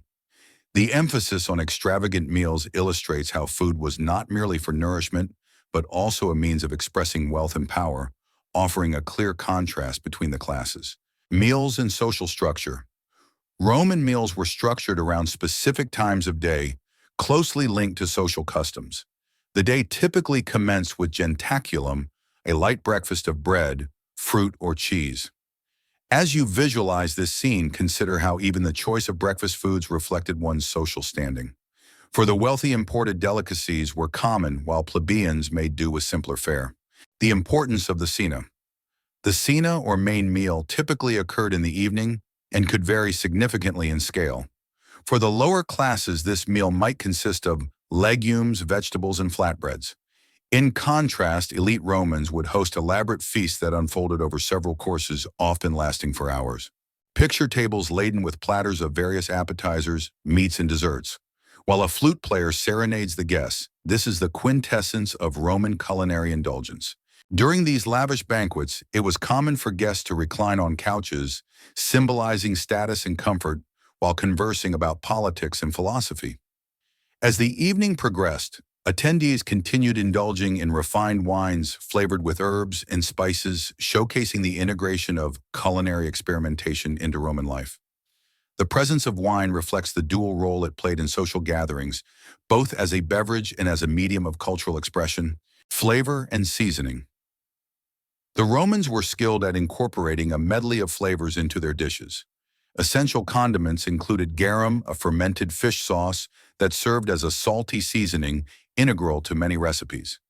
Imagine the bustling kitchens as household slaves prepared dishes with this pungent sauce elevating flavors and enhancing the overall dining experience.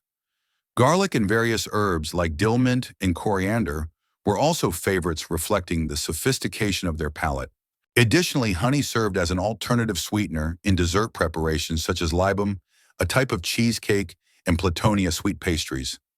The blending of ingredients reveals a culinary culture that encouraged innovation and experimentation, while trading contributed significantly to the availability of exotic flavors from distant lands, enhancing their culinary repertoire. Food trade and economy. The expansive reach of the Roman Empire facilitated the trade of food and spices, with goods arriving from regions like North Africa, Asia Minor, and even the far reaches of India. Imagine the vibrant markets in Rome, where merchants hawked spices, grains, and other foods from territories far beyond the Italian peninsula.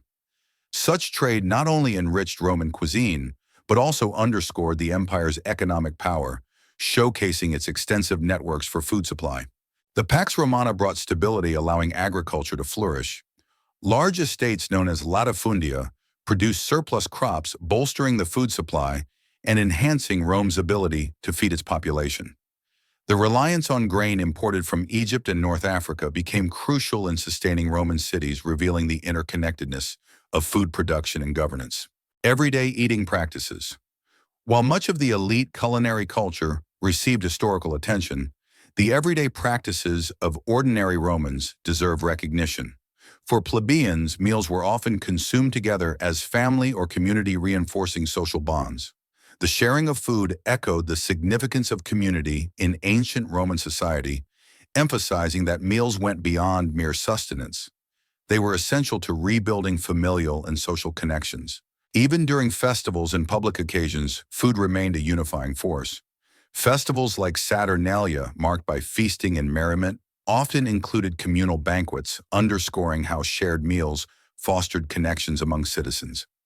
Imagine a table bursting with food during such celebrations, embodying gratitude and shared joy, a reflection of the essence of Roman identity across its diverse social spectrum. Conclusion. As we dissect Roman culinary practices, it becomes evident that food transcended the basic act of eating. It was intricately woven into the very fabric of Roman identity. From the elaborate feasts of the elite to the modest meals of the commoner, the influence of cuisine permeated all layers of society, highlighting themes of status, community, and connection to geography.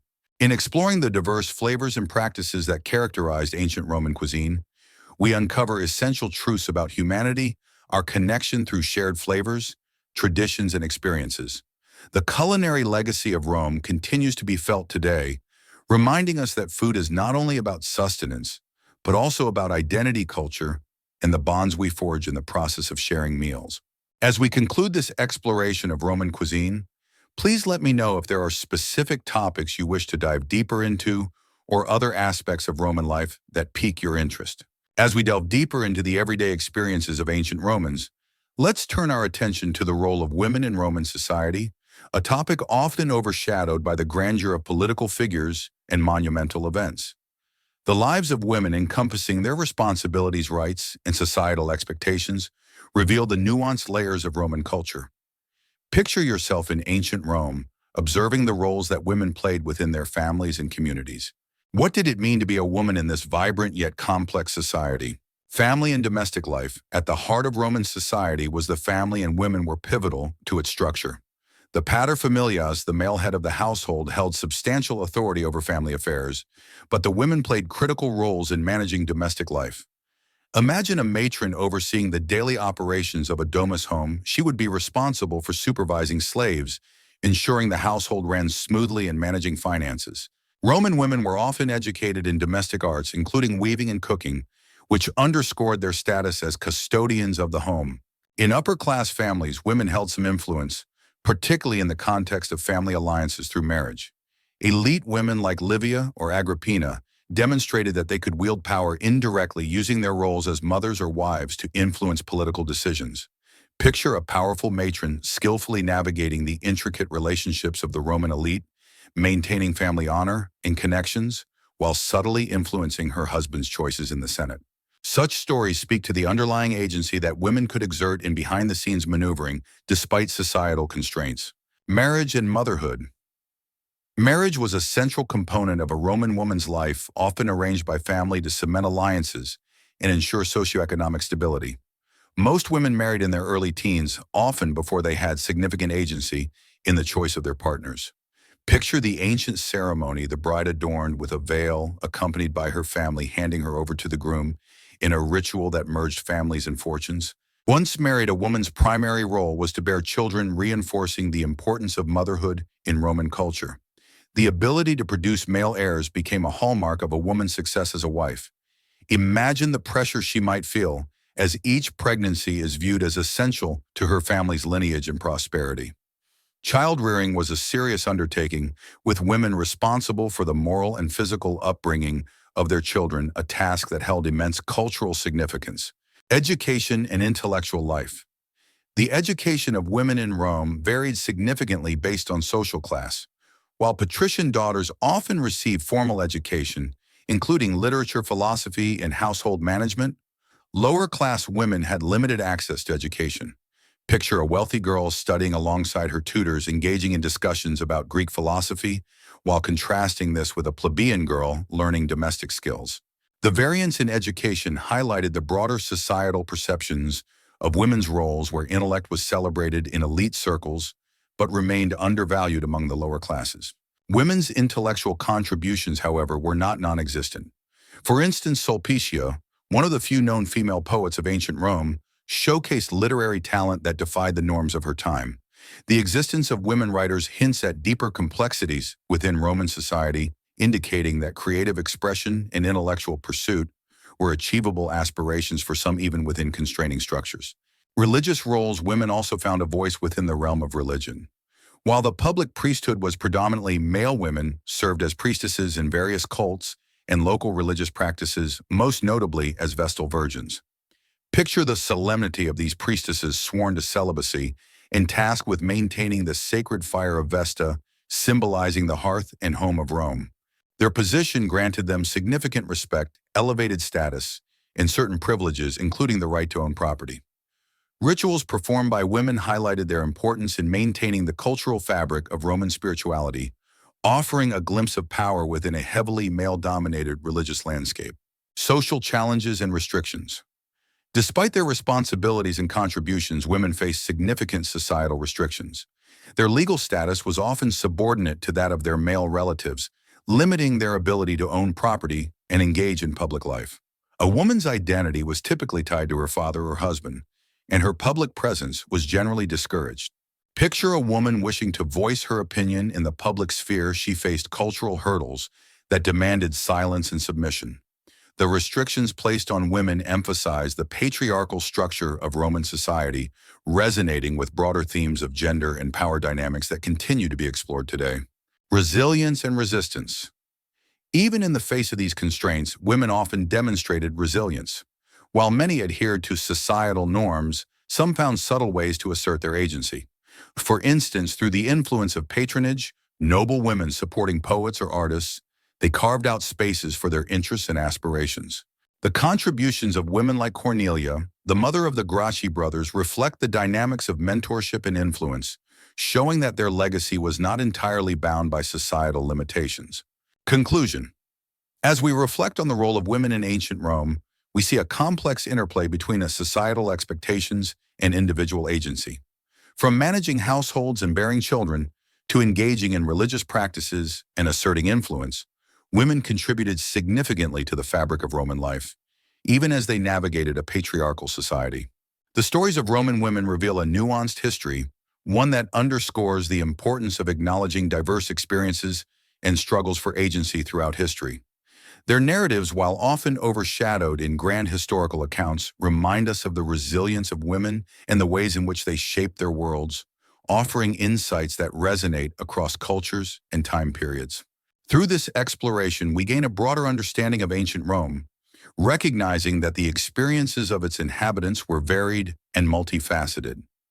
If there are specific aspects you'd like to explore further or subjects that pique your curiosity, feel free to guide our discussion in any direction you wish. As we further investigate the intricate tapestry of ancient Roman society, it's essential to explore the military aspects that played a pivotal role in shaping the empire.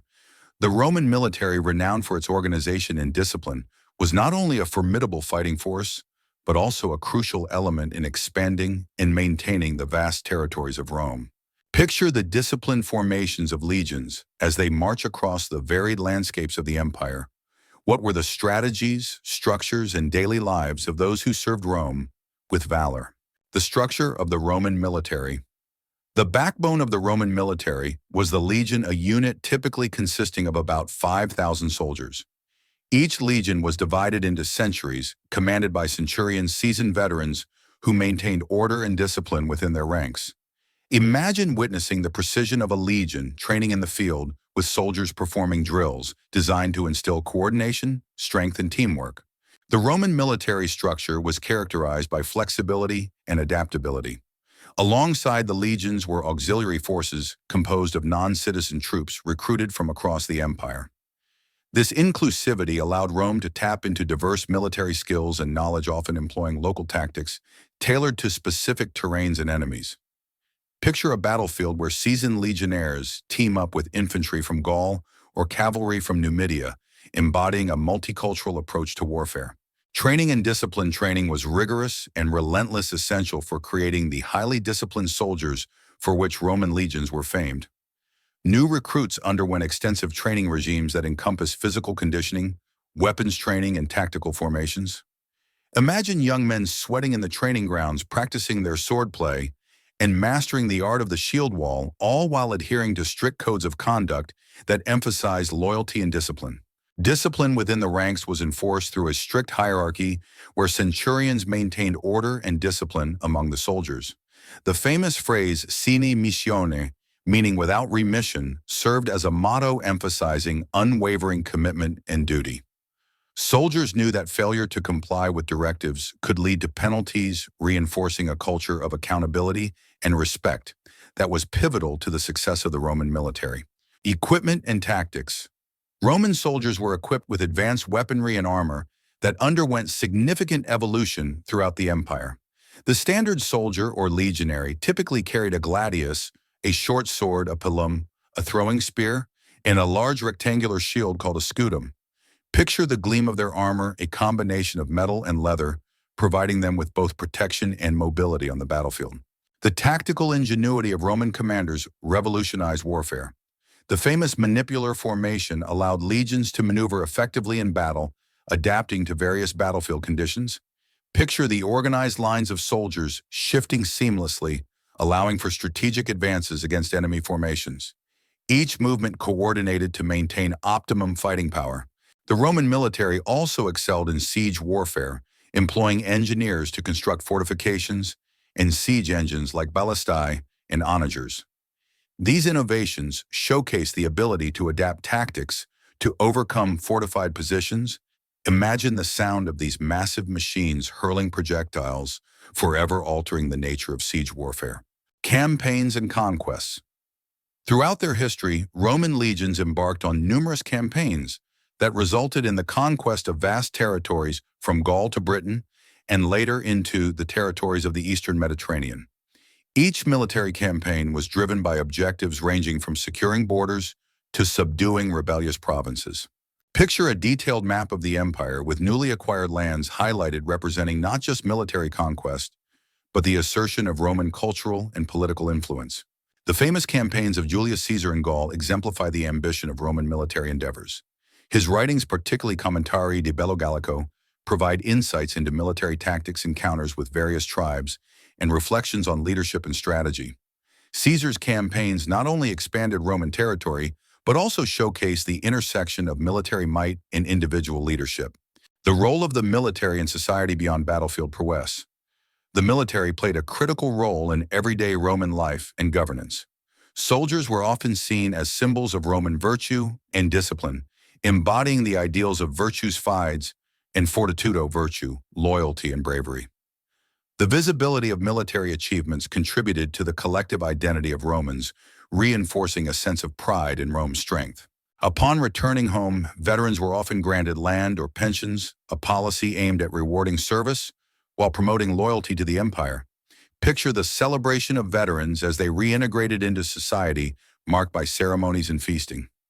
The legions thus acted as agents of Romanization, spreading culture, language, and administrative practices throughout newly acquired territories, fostering a sense of unity within diversity. Challenges and decline. However, the military was not without its challenges. Internal strife, corruption, and political instability often plagued the armies. As the empire expanded, the logistical demands of maintaining such a vast military presence strained resources. Picture the struggles faced by military commanders as they balanced the need for manpower with the complexities of managing distant provinces. By the late empire, the reliance on foreign mercenaries and the weakening of traditional Roman values contributed to a decline in military effectiveness. The intricate web of loyalty that once characterized the legions became frayed, leading to issues such as rebellion and disloyalty. This decline foreshadowed the eventual fragmentation of the Western Roman Empire and serves as a poignant reminder of the interconnectedness of military strength and political stability. Conclusion. As we conclude our exploration of the Roman military, it becomes evident that it was far more than a mere fighting force. It was a fundamental institution that shaped Roman identity, governance, and culture. Through rigorous training, innovative tactics, and decisive campaigns, the Roman military exemplified triumphs and challenges that defined the empire's history. The legacy of Roman military practices continues to influence modern military strategies and organizational principles. The dedication, discipline, and adaptability of ancient soldiers not only speak to their era, but also offer timeless lessons on leadership strategy and the importance of cohesion in the face of adversity. As we reflect on the military aspects of ancient Rome, consider the profound ways in which power, identity, and culture intersect. If there are specific events, figures, or themes you'd like to further explore or ask about, feel free to guide our next steps. As we continue our exploration of ancient Rome, let's focus on the intricate and influential world of Roman art and architecture. Often serving as a mirror to societal values, beliefs, and evolving aesthetics, Roman art was not merely decorative. It conveyed power, identity, and cultural narratives. Picture the grand forums, the intricate sculptures, and the vivid mosaics that adorned public spaces and private homes. How did these artistic expressions shape Roman society and leave a lasting imprint on subsequent cultures? The influence of Greek art. Roman art was heavily influenced by earlier Greek traditions, especially following their conquest of the Greek territories. Imagine the beauty of Greek sculptures characterized by idealized forms and intricate details that inspired Roman artisans. While the Romans adopted Greek styles, they also sought to innovate, merging Greek beauty with their own distinct sensibilities and utilitarian approaches. This blend created a unique artistic identity that reflected both admiration and adaptation. The Roman focus on realism set it apart from the idealism prevalent in Greek art. While Greeks idealized the human form, Romans sought to capture the individuality and character of their subjects. This shift is exemplified in portraiture, where realistic representations became a means of celebrating family lineage and social status. Picture a statue depicting a nobleman with all his age lines. The intent was not only to convey physical likeness, but also to emphasize wisdom and experience, traits highly valued in Roman society. Sculpture and portraiture. Sculpture flourished in ancient Rome with a variety of forms revealing the society's values and aspirations. Public monuments such as triumphal arches and columns celebrated military victories and civic achievements. Picture a detailed relief on the column of Trajan illustrating scenes from the Dacian Wars, each carving telling a story of conquest and success, a narrative immortalized in stone. Portrait sculptures became a key medium for expressing individuality. Busts of prominent figures captured not just physical features, but also conveyed moral virtues, political power, and lineage. Compare a stern-looking general's bust showcasing the valor and gravitas expected of a Roman leader to the softer features of a matron highlighting familial importance. These sculptures served as visual reminders of both personal and public identities, reinforcing social hierarchies and connections in a visually articulate manner. Mosaics and frescoes. In addition to sculpture, mosaics and frescoes flourished as popular forms of decorative art. Mosaics were used to embellish floors and walls, composed of colorful tiles arranged to create intricate patterns and scenes. Imagine entering a lavish domus with a floor adorned with detailed mosaics depicting mythological tales, everyday activities, or lavish landscapes, each piece an expression of wealth and taste. Frescoes adorn the walls of public and private buildings, bringing rooms to life with vivid colors and dynamic scenes. These artworks often depicted landscapes, daily life, and mythological stories, inviting viewers into visual narratives. In the ruins of Pompeii, well-preserved frescoes provide invaluable insights into Roman domestic life, showcasing leisure social gatherings and the gods reflecting the values and aspirations of the families who lived there. Architectural innovations. When discussing Roman art, one cannot overlook the remarkable architectural achievements that characterize the empire. Roman architecture combined functionality with grandeur, forging new paths in engineering and design that endured centuries beyond their time. The use of the arch vault and dome allowed for the creation of vast open spaces. Think of the monumental Pantheon with its awe-inspiring dome, and Oculus, a marvel of engineering that still stands as a testament to Roman ingenuity. Public spaces were designed not only for aesthetic appeal, but also for civic utility. The Colosseum, an architectural wonder, could hold tens of thousands of spectators who came to witness gladiatorial games. Imagine the roar of the crowd, the intricate planning that allowed for efficient entry and exit, and the engineering that enabled elaborate spectacles. This complex construction showcased the power and reach of the empire. Urban planning and infrastructure. Roman art and architecture extended into urban planning, which prioritized functionality, accessibility, and aesthetics. The structured layout of cities included forums, temples, and baths, contributing to the overall civic identity. Streets were lined with colonnades, adding beauty and practical shade to pathways.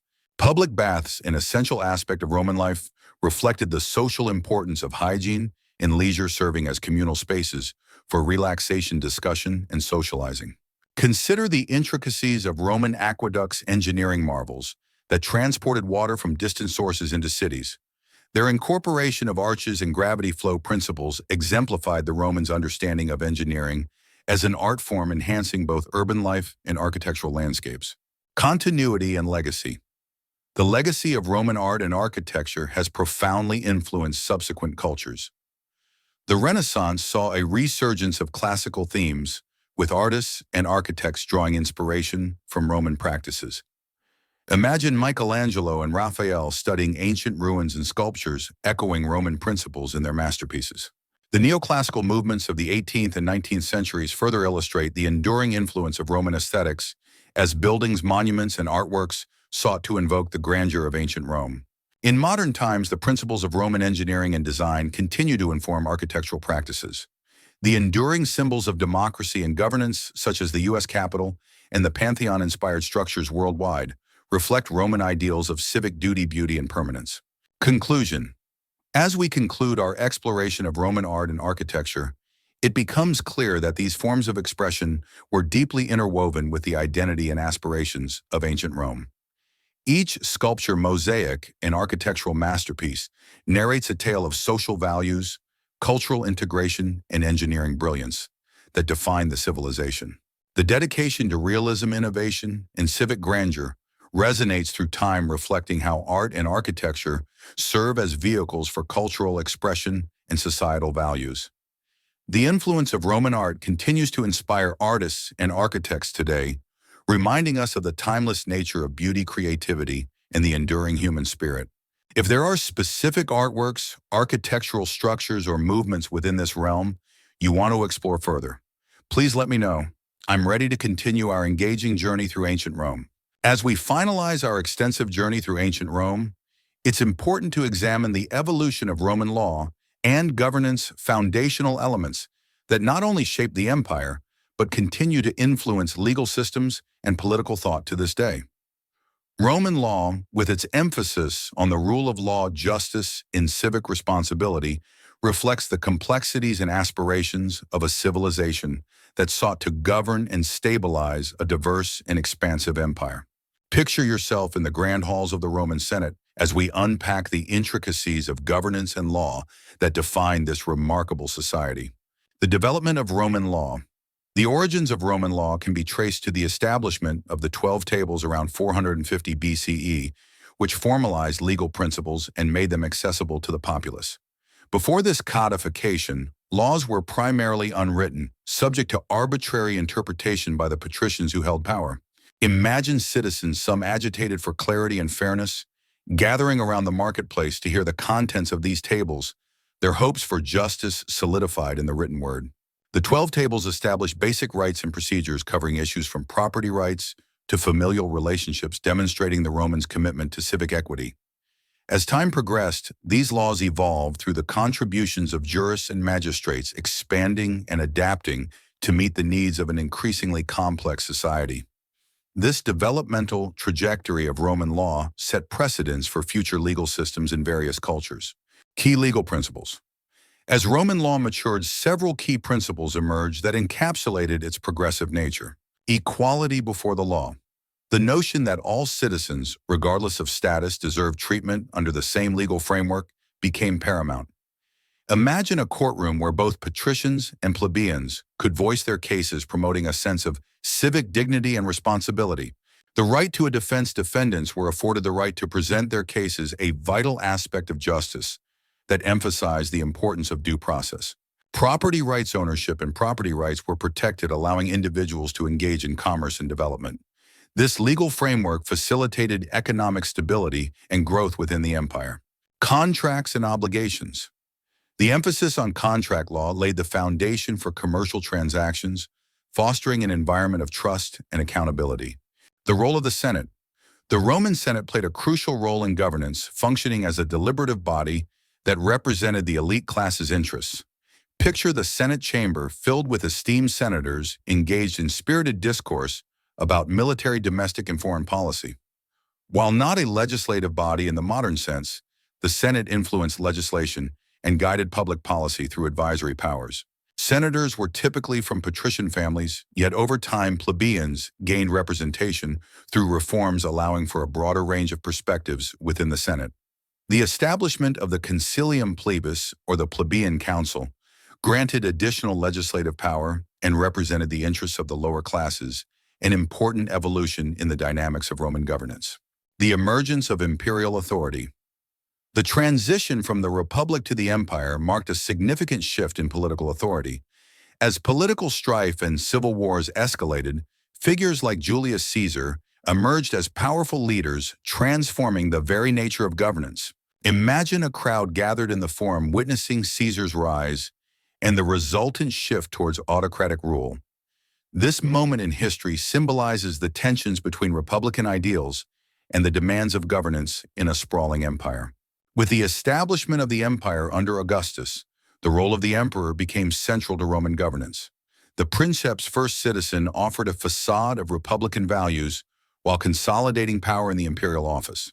Augustus instituted reforms that stabilized the economy and promoted public works, embedding the ideals of virtue and duty as guiding principles for ruling. The emperor's authority, however, relied on the support of the military and the loyalty of the Senate, a delicate balance that defined imperial governance. The codification of law, a pivotal moment in the evolution of Roman law, occurred with the compilation of the Corpus Juris Civilis under Emperor Justinian in the 6th century CE. This monumental work sought to consolidate and clarify Roman legal principles, serving as a comprehensive legal reference that would influence Western legal traditions for centuries. The corpus comprised 3 parts: the codex, directives and laws from previous emperors; the digest, summaries of legal opinions from renowned jurists; the institution's aid textbook for students that outline legal principles. Imagine scholars laboring to distill the essence of centuries of legal thought into a cohesive system, ensuring that the wisdom of Roman law would endure through time. This codification process laid the groundwork for modern civil law systems, emphasizing the importance of accessible legal principles in governance. The concept of citizenship. The rights and responsibilities associated with Roman citizenship transformed significantly over time. Initially, citizenship was limited primarily to male inhabitants of Rome and select allies, granting individuals the right to vote, own property, and participate in legal matters. However, as the empire expanded, the need for a unified identity prompted the expansion of citizenship. The Constitutio Antoniniana of 212 CE, issued by Emperor Caracalla, extended citizenship to all free inhabitants of the empire. Picture the implications of this decree: individuals across diverse cultures and languages suddenly recognized as citizens, creating a shared identity that spanned the vast territories of Rome.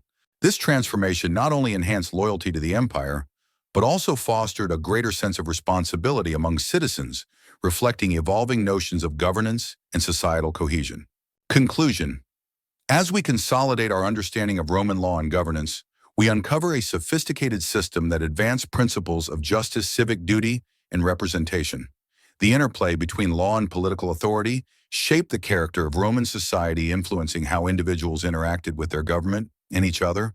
The legacy of Roman governance endures in contemporary legal and political systems, emphasizing the significance of rule of law, equality, and civic responsibility. The lessons learned from the development of Roman law remind us that governance is not merely about power. It is also about ensuring justice, promoting accountability, and nurturing the bonds of community. If there are specific aspects of Roman law governance or any other topic of interest you'd like to explore further, please feel free to guide our path forward. The journey through ancient Rome is rich with stories and insights waiting to be uncovered. As we delve deeper into the intricacies of ancient Roman society, let's explore the economic structures that underpin the Roman Empire. The Roman economy, marked by its complexity and diversity, allowed the empire to thrive for centuries and influenced economic practices in many subsequent civilizations. Imagine navigating through bustling marketplaces, farms, and mines, witnessing the interplay of trade, labor, and currency that defined this multifaceted economy. What were the key components of this economic system, and how did they shape Roman life? Agricultural foundations. At the heart of the Roman economy was agriculture, vital for sustaining the population and providing the primary livelihood for most citizens. It was essential not only for domestic consumption, but also for trade. Imagine vast fields dotted with farmers tending to crops of wheat, barley, olives, and grapes, the staple foods that supported Roman sustenance and culture. The land was often divided into large estates known as latifundia, owned by wealthy elites who employed slave labor for intensive farming. This system allowed for significant agricultural production, but created a stark contrast between the wealthy landowners and the impoverished peasants. Picture the tension that such disparities could foster within society as landless citizens struggled to find work and support their families.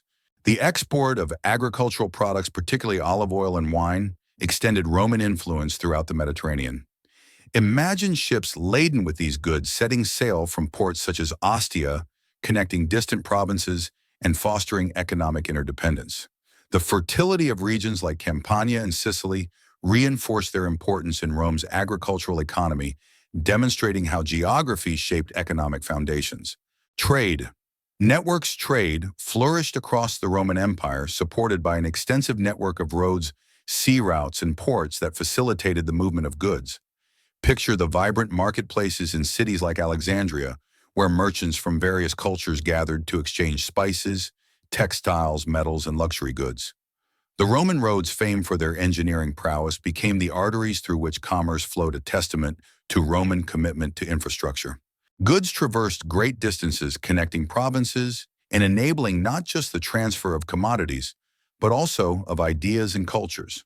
The Silk Road, linking the east to west, brought silk, exotic spices, and other luxury items into Roman markets.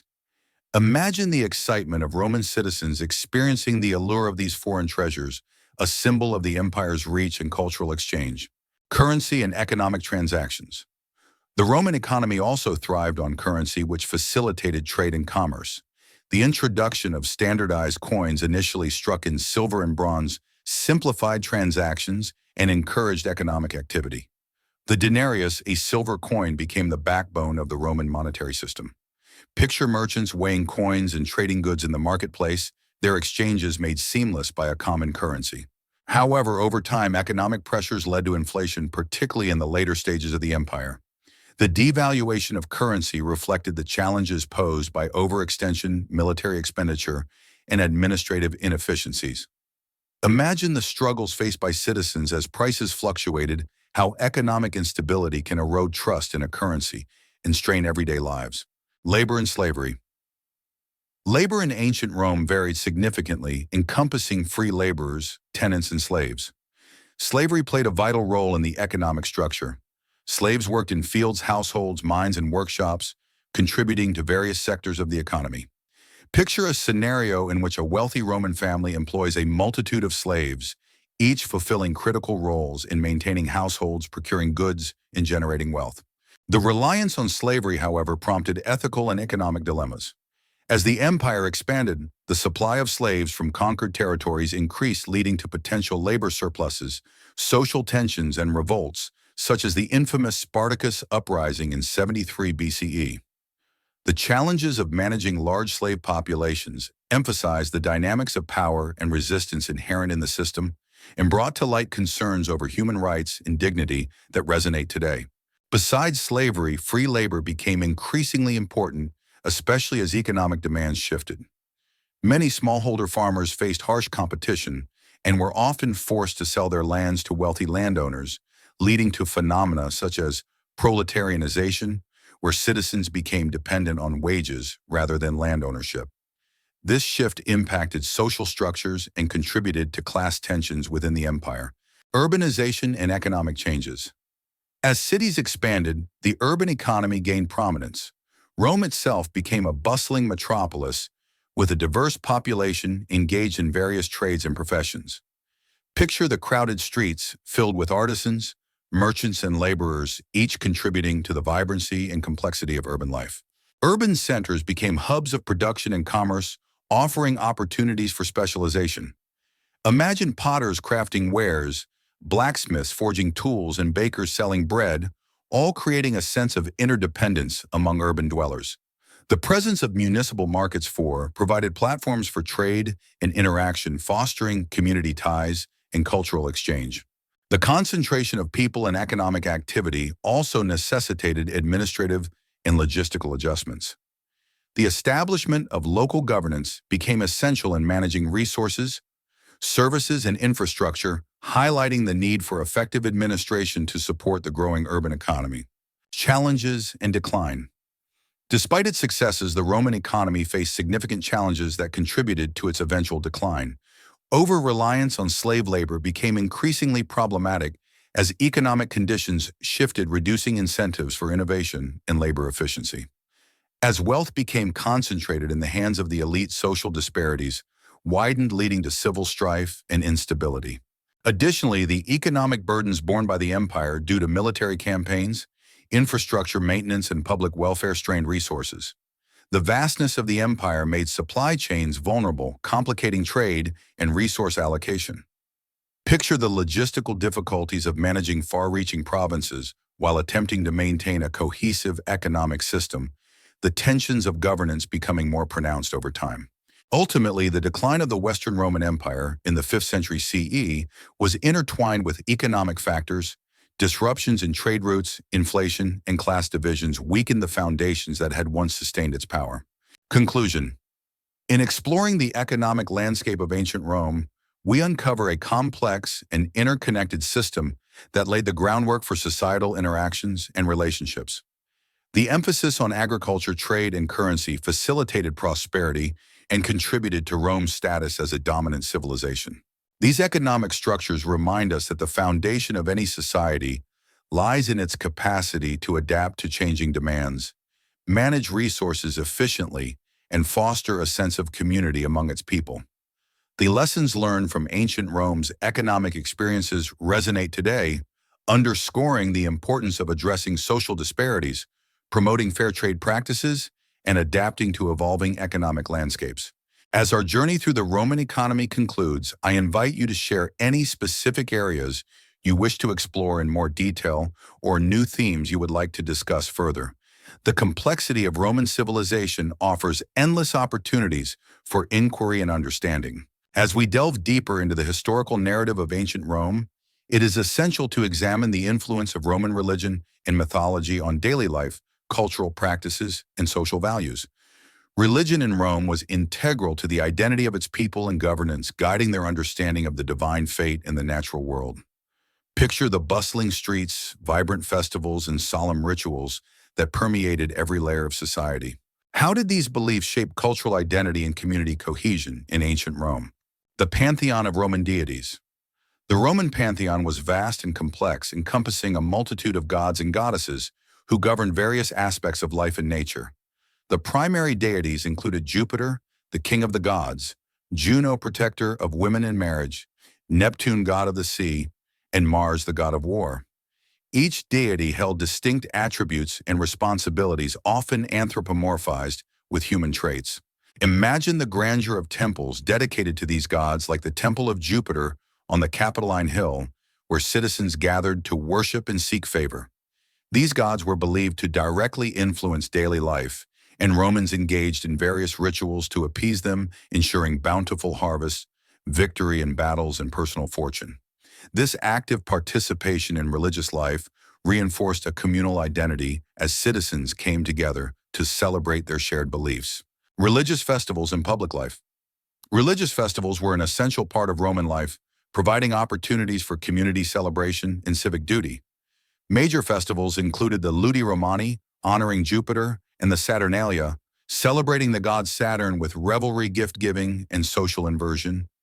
Picture the streets filled with joyous crowds, feasting, music, and games, a temporary escape from the structure of everyday life. During these festivals, citizens congregated in public spaces to celebrate and participate in ceremonies, reinforcing social bonds and communal identity. The rituals often included games, theatrical performances, and feasts, underscoring the connection between religion and public life. These events not only honored the gods, but also served as a platform for expressing civic pride. Domestic worship. While public worship was prominent, domestic worship played a significant role in Roman religious practice. Families maintained household shrines to their own lares and penates, protective spirits of the home and hearth. Imagine a family gathering around their altar, lighting incense and offering small sacrifices, seeking protection and blessings for their household. This practice underscored the importance of family within Roman society. The domestic sphere was where significant religious and moral teachings were transmitted, with mothers educating children about rituals and values. The home became a sacred space where familial bonds were strengthened through shared religious practices. The role of priests and priestesses. Priests and priestesses held vital roles within the religious hierarchy, serving as intermediaries between the gods and the people. They conducted rituals, sacrifices, and rites, ensuring that the gods remained favorable to the state and its citizens. Picture the solemnity of a high priest in ceremonial garb leading a procession and offering sacrifices in the temple sanctum, an act imbued with reverence and awe. The Vestal Virgins, a group of priestesses dedicated to the goddess Vesta, were among the most revered in Roman religion. Their primary duty was to maintain the sacred fire in the Temple of Vesta, symbolizing the continuity and safety of Rome. The responsibilities of the Vestals granted them unique privileges, including the ability to own property and make legal decisions, a rare status for women in ancient Rome. Myths and cultural narratives. Roman mythology and literature, influenced by earlier Greek traditions, served to articulate the values and beliefs central to Roman identity. The epic tales of gods, heroes, and historical figures, such as those found in Virgil's Aeneid, illustrated the virtues of duty, bravery, and loyalty. Imagine reciting these grand narratives around a fire, their moral lessons intertwining with cultural identity, as citizens embraced the stories of Aeneas, the legendary ancestor of the Romans. These myths were often used to explain both natural phenomena and human behavior, reinforcing the belief in divine influence over the universe. Festivals celebrating these mythic tales further augmented cultural cohesion and collective identity, reminding citizens of their shared heritage and values. Incorporation of foreign cults. As the Roman Empire expanded, it encountered a myriad of cultures, many of which brought new religious practices and deities. The introduction of foreign cults such as the worship of Isis from Egypt and Mithras from Persia highlights the adaptability of Roman religion. Picture the syncretism unfolding as citizens participated in new rituals, integrating them into the existing religious framework, and creating a tapestry of beliefs that represented the cultural diversity of the empire. This incorporation of foreign gods often led to tensions, particularly in the late empire, as the rise of monotheistic religions began to challenge traditional polytheistic practices. The emergence of Christianity towards the end of the empire, while initially seen as a threat, eventually transformed the religious landscape, leading to significant shifts in ideology and governance. The decline of traditional religion. The transition from polytheistic worship to Christianity marked a significant transformation in Roman spiritual life. As Christianity gained followers, it began to challenge the established religious norms and practices. Imagine the stirring debates that unfolded in public forums about the nature of divinity, morality, and community. The Edict of Milan in 313 CE established religious tolerance for Christians, foreshadowing the eventual establishment of Christianity as the empire's official religion under Emperor Theodosius. This decline of traditional practices reflected broader societal changes, including shifting values and the declining influence of the elite. The distance between the governing class and the populace also grew as the state sought to unify under a single religion, leading to friction and eventual conflict. Conclusion. The exploration of Roman religion and mythology reveals how deeply embedded these beliefs were in the fabric of daily life and societal values. Religious practices, whether public or domestic, fostered community cohesion, cultural identity, and a sense of shared purpose among citizens. As we observe the evolution from a polytheistic pantheon to the rise of Christianity, we see reflections of broader trends in societal change, belief systems, and community dynamics. The legacy of Roman religious practices continues to influence modern spiritual and cultural paradigms, emphasizing the enduring human quest for meaning and connection. If there are specific themes, deities, practices, or any other aspects regarding Roman religion you would like to explore further, please feel free to guide our discussion. The complexities of this topic offer rich avenues for inquiry and understanding. Continuing our exploration of ancient Rome, we must consider the evolution of Roman philosophy and the intellectual traditions that arose within the empire. This philosophical landscape was marked by a blend of various schools of thought, often integrating Greek philosophical traditions with emerging Roman ideals. Philosophers grappled with questions of ethics, politics, and the nature of existence, shaping the intellectual ethos of the time. Picture yourself in the bustling agora or the serene gardens of a Roman villa, where ideas flourish and debates ignite the minds of citizens. How did philosophy inform Roman life governance and the development of individual morality? The influence of Greek philosophy. The philosophical traditions of ancient Rome were profoundly influenced by Greek thought, particularly during the Hellenistic era. Schools such as Stoicism, Epicureanism, and Skepticism found fertile ground within Roman culture. Imagine Roman senators and citizens engaging with the ideas of Socrates, Plato, and Aristotle, integrating these concepts into their own understanding of virtue, ethics, and governance. Stoicism in particular became immensely popular among Roman elites, emphasizing rationality, self-control, and virtue as pathways to human fulfillment. Prominent Stoic philosophers like Seneca, Epictetus, and Marcus Aurelius espoused principles that highlighted the importance of living in accordance with nature and reason.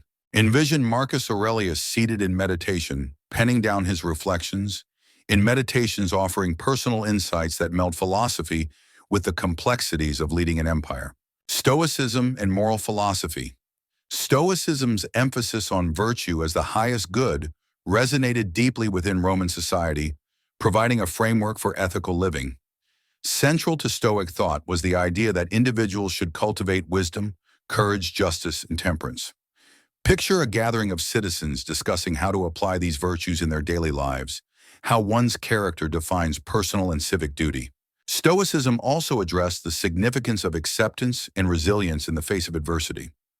Romans adopted the idea that while external circumstances are often beyond human control, one can choose their responses to those circumstances. This perspective fostered a sense of inner strength and moral fortitude, essential traits for those navigating the tumultuous world of Roman politics and society. Epicureanism and the pursuit of pleasure. In contrast to Stoicism, Epicureanism offered a different perspective on happiness and the good life. Founded by Epicurus, this school of thought promoted the pursuit of pleasure as the ultimate goal, advocating for simple pleasures, friendships, and the avoidance of pain. Imagine the serene discussions among Epicureans in lush gardens, emphasizing the joys of companionship and the appreciation of the natural world. Epicureanism encouraged followers to seek tranquility and freedom from fears of the gods and death. This philosophy found particular appeal among the urban populace who desired a more personal and attainable approach to happiness amidst the pressures of civic life. The contrast between Stoic duty and Epicurean pleasure exemplify the diverse ways Romans sought to understand and navigate their existence. Political philosophy and governance. Roman philosophers were not just engaged in abstract discussions. They were deeply concerned with issues of governance, justice, and civic responsibility. Figures such as Cicero blurred the lines between philosophy and rhetoric, advocating for a moral foundation in politics. His works, including De Re Publica and De Legibus, discuss the nature of the ideal state and the role of law, emphasizing that good governance should reflect moral principles. Cicero argued for a mixed government comprising elements of monarchy, aristocracy, and democracy, which influenced later political theory.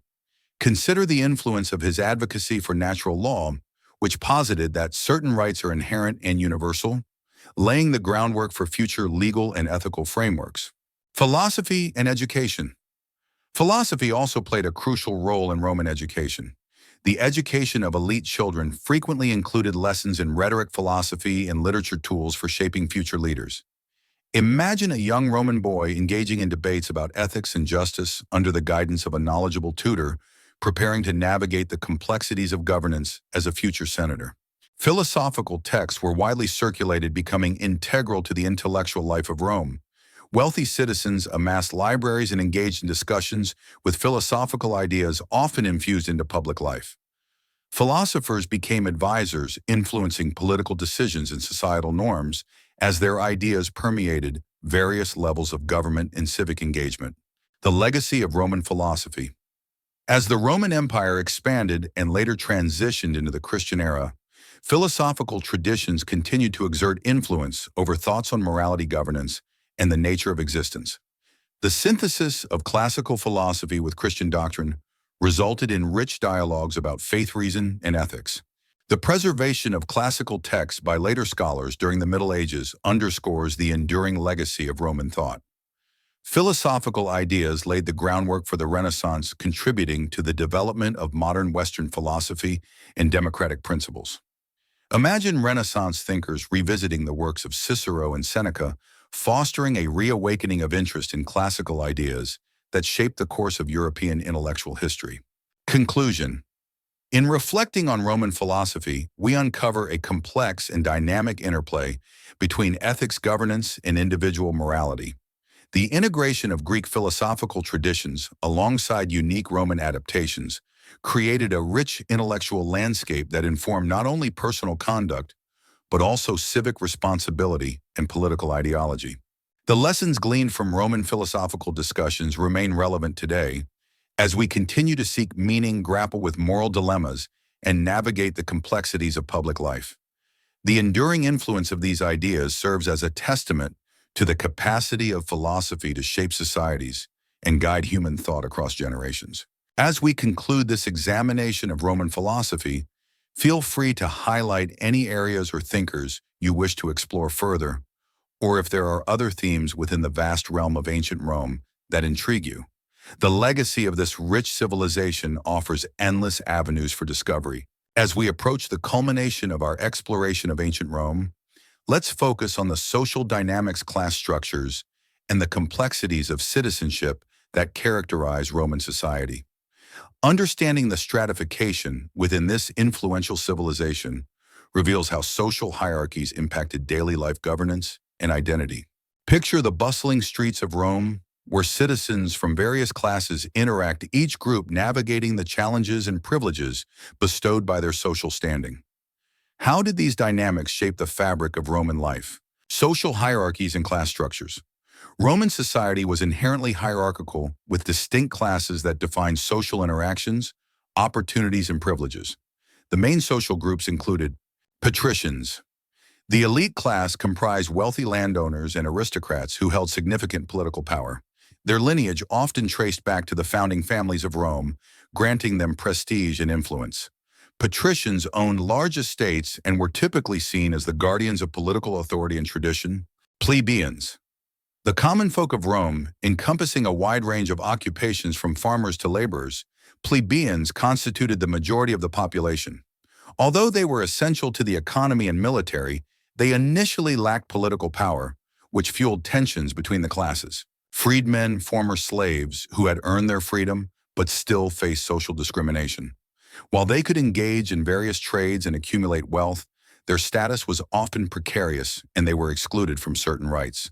Slaves, at the bottom of the social structure, were slaves who were considered property and lacked any legal rights. They could be found in households, agricultural fields, and industries, performing labor that sustained the economy and society. Picture the stark reality of their lives, often marked by hardship and dependence on their masters. The struggle for political power. The relationship between patricians and plebeians defined much of Rome's political landscape, marked by the conflict of the orders during the 5th and 4th centuries BCE. This struggle for political representation resulted in significant social reforms. Imagine plebeians gathering in the Forum demanding more rights and representation as they navigated a system that often marginalized their voices. The establishment of the tribunes of the plebs marked a crucial milestone, allowing plebeians to elect representatives who could protect their interests and veto decisions detrimental to their class. Over time, reforms such as the 12 Tables and the expansion of political rights further eroded the strict distinctions between classes, enabling greater participation of plebeians in government. Citizenship rights and responsibilities. Roman citizenship was a coveted status that conferred specific rights and privileges, which varied significantly over time and across social classes. Initially, citizenship was limited to male inhabitants of Rome and selected allies.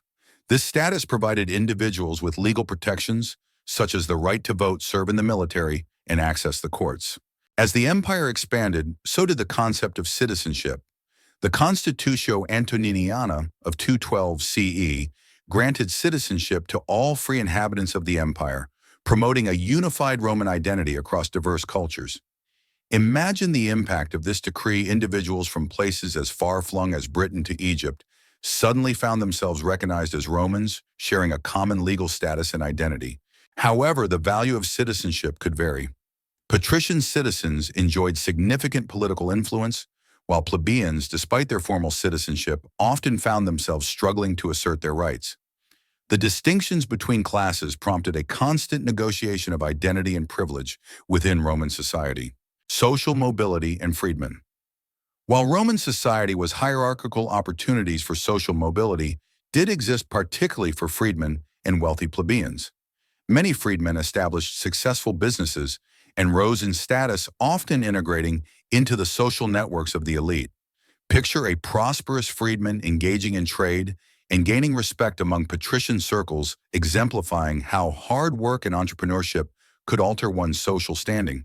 Some freedmen accumulated wealth and influence, securing positions as civic citizens, while others chose to align themselves with powerful patrons to navigate the complexities of Roman politics.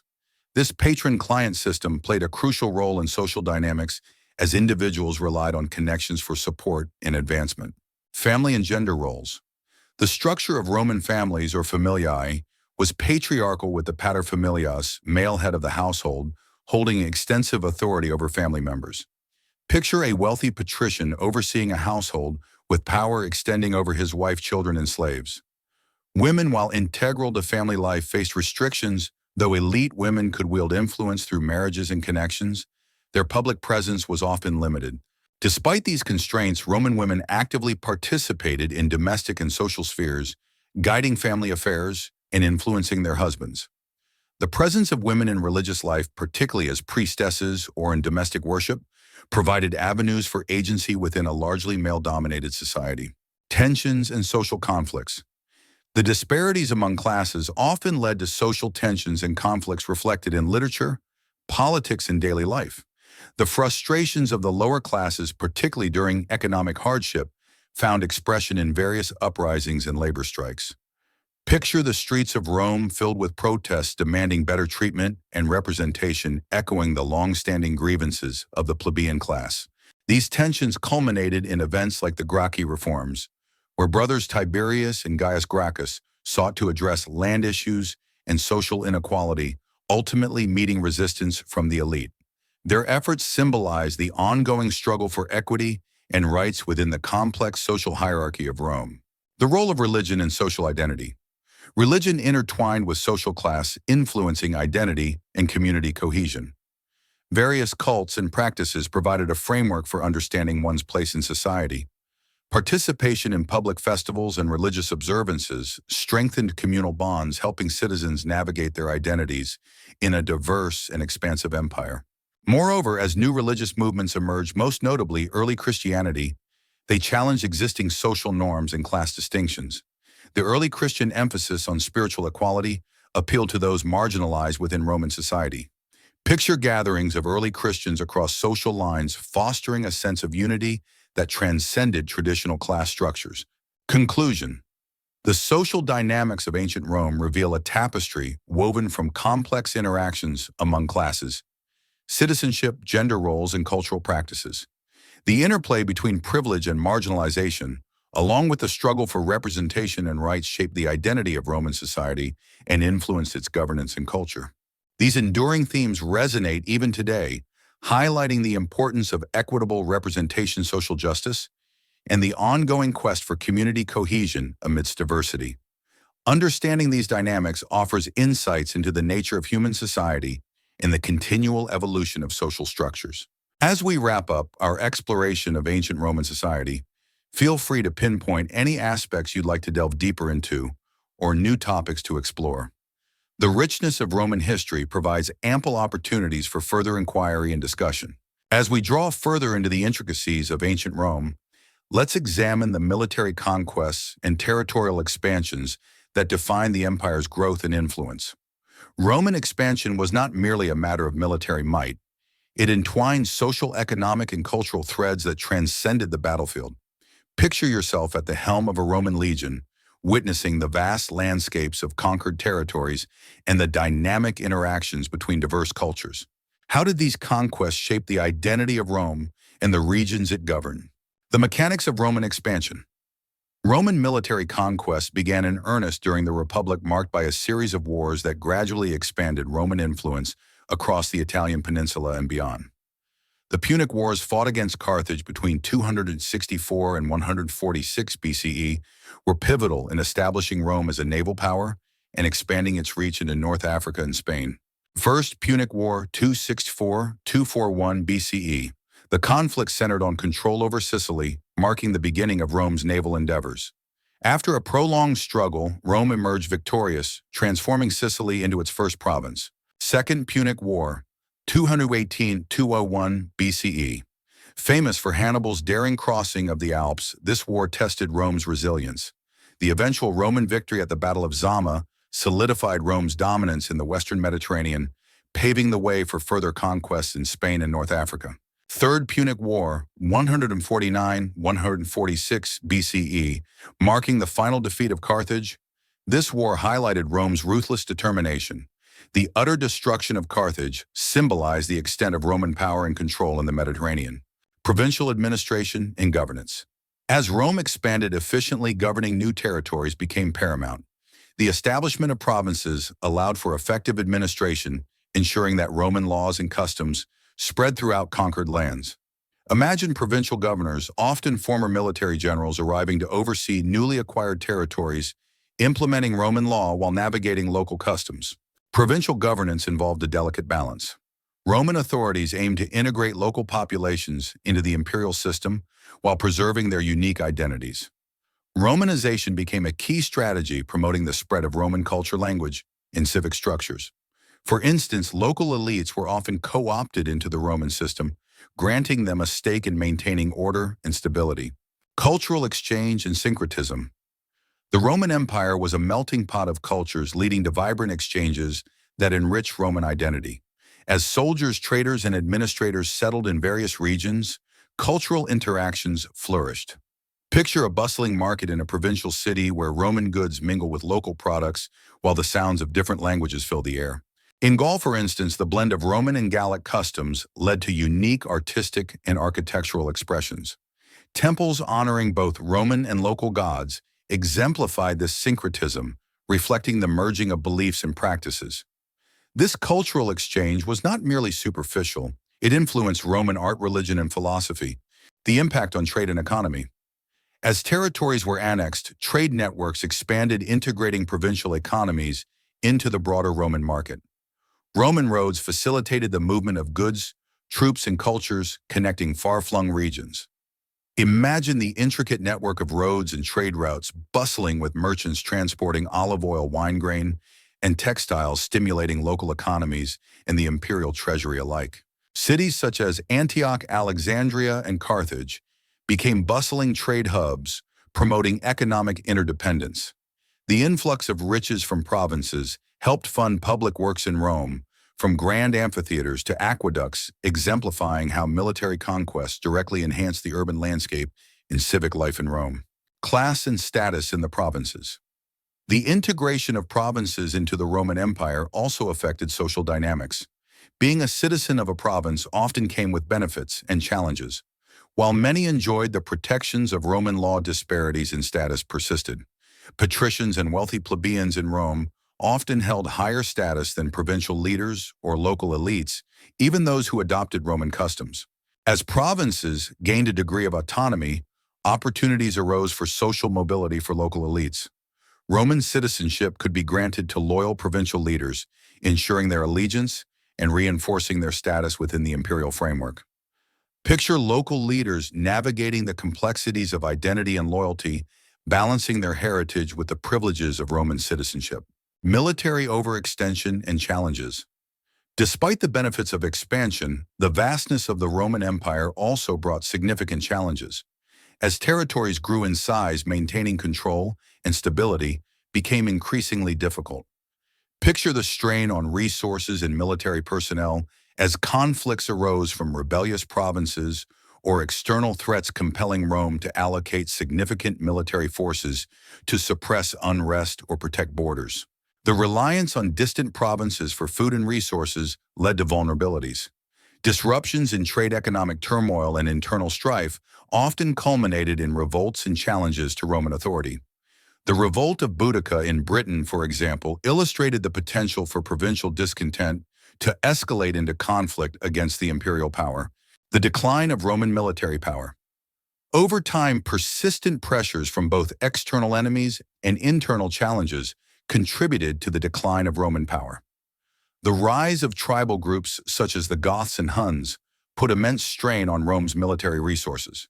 Picture the desperation of Roman leaders as they faced these external incursions, leading to a gradual erosion of the empire's control over its once secure borders. Additionally, shifts in military structure, including the increasing reliance on foreign mercenaries, diluted the unity and loyalty that characterized earlier Roman legions. The integration of non-Roman soldiers complicated the traditional ethos of Roman military discipline and loyalty, leading to decreased effectiveness in maintaining order. Conclusion. The military conquests of ancient Rome significantly shaped both the empire's identity and the regions it governed. Through expansion, Rome not only increased its territorial reach, but also facilitated rich cultural exchanges and economic integration that defined its historical legacy. However, this expansion came with a price. Ongoing challenges of governance, social disparities, and military overextension ultimately contributed to the decline of Roman authority. Understanding these dynamics provides valuable insights into the complexities of empire building, cultural integration, and the intricate interconnections between military power and societal cohesion. As we consider the ramifications of Roman expansion, feel free to highlight specific conquests, conflicts, or themes you'd like to delve into further. The history of ancient Rome is vast and offers endless possibilities for exploration. As we continue to explore the remarkable narrative of ancient Rome, it's important to delve into the artistic and cultural expressions that reflect the values, beliefs, and everyday life of the Roman people. Art, literature, and cultural practices were not merely forms of entertainment. They were vital components of Roman identity that reinforced civic pride and shared heritage. Imagine strolling through the grand forums adorned with statues, mosaics, and temples, each telling a story of Rome's glorious past and its aspirations. What roles did these artistic and cultural expressions play in shaping Roman society? The flourishing of Roman art. Roman art is characterized by its realism, engineering innovation, and adaptability. Drawing heavily from Greek artistry, Roman artisans developed their style focusing on practical and utilitarian designs that serve both aesthetic and functional purposes. Sculpture. Roman sculpture often emphasized realism and individualism. Busts of prominent figures, politicians, generals, and philosophers captured their likenesses with striking detail, highlighting the virtues and flaws of Roman leaders. Picture the expressive faces of these busts conveying wisdom and experience, reminders of the virtues upheld in Roman society. Mosaics became a prevalent form of art adorning floors and walls in public baths, villas, and temples. Crafted from tiny colored stones or glass mosaics depicted scenes ranging from mythological tales to everyday life. Imagine walking on intricate floors depicting fish flora or famous battles, each mosaic providing a glimpse into the values and aesthetics appreciated by the Romans. Frescoes. The practice of painting murals on wet plaster or fresco transformed interiors throughout the empire. As seen in the ruins of Pompeii, these vibrant artworks captured landscapes, mythological events, and scenes of daily life, allowing viewers to engage with art that was both beautiful and narratively rich. Picture a family in Pompeii dining before a fresco of lush vineyards, a reflection of their aspirations and the connection to their land. Literature and rhetoric. Roman literature was diverse and rich, encompassing poetry, history, drama, and philosophy. The literary tradition not only entertained, but also educated and informed the populace, allowing for the dissemination of ideas, values, and cultural identity. Poets like Virgil, Horace, and Ovid captured the essence of Roman life through their works. Virgil's Aeneid immortalized the Trojan hero Aeneas and portrayed the virtues of duty and piety, connecting Rome's origins to the divine. Picture Roman citizens gathered to hear verses of their foundational myths, instilling a sense of unity and purpose. History historians like Tacitus and Livy chronicled the rise and fall of Rome, providing insights into governance, society, and ethics. Their work served as both historical accounts and moral guides, often reflecting on the consequences of ambition, morality, and governance. Imagine senators debating the lessons of history in their chambers, contemplating the critiques and perspectives offered by these historians. Rhetoric was a valued skill in Rome, essential for public life, legal proceedings, and political discourse. Figures such as Cicero exemplified the art of persuasion, impacting political thought and civic engagement. Picture Cicero standing in the forum delivering impassioned speeches that resonated with citizens, shaping public opinion and political action. Theater and entertainment. Public entertainment played an essential role in Roman life, offering citizens a means to engage with cultural narratives, relieve pressures of daily life, and foster communal identity. Roman theater was adapted from Greek forms, featuring both comedy and tragedy. Playwrights like Plautus and Terence crafted witty comedies that addressed social issues and human nature. Imagine the laughter and cheers erupting from packed auditoriums as audiences connected with the humorous trials and tribulations of characters. Gladiatorial games. One of the most infamous forms of entertainment, gladiatorial games were held in amphitheaters, notably the Colosseum.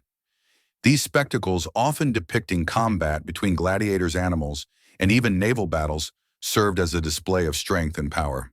While brutal, they also offered a platform for shared experiences and cultural identity as citizens gathered to watch and celebrate. Picture the excitement and energy of a packed Colosseum where camaraderie was built amid the thrill of the fight. Public festivals provided occasions for celebration and community bonding, reinforcing shared cultural practices and religious traditions. Festivals like the Ludi Romani honored Jupiter with games, theatrical performances, and feasting exemplifying the intertwining of governance and public life. Imagine the streets festooned with decorations filled with music, laughter, and the aroma of food as citizens indulged in collective merriment. Religion and rituals in daily life. Religious practices were also central to Roman cultural identity, influencing art, literature, and social behaviors. The incorporation of rituals into daily life provided a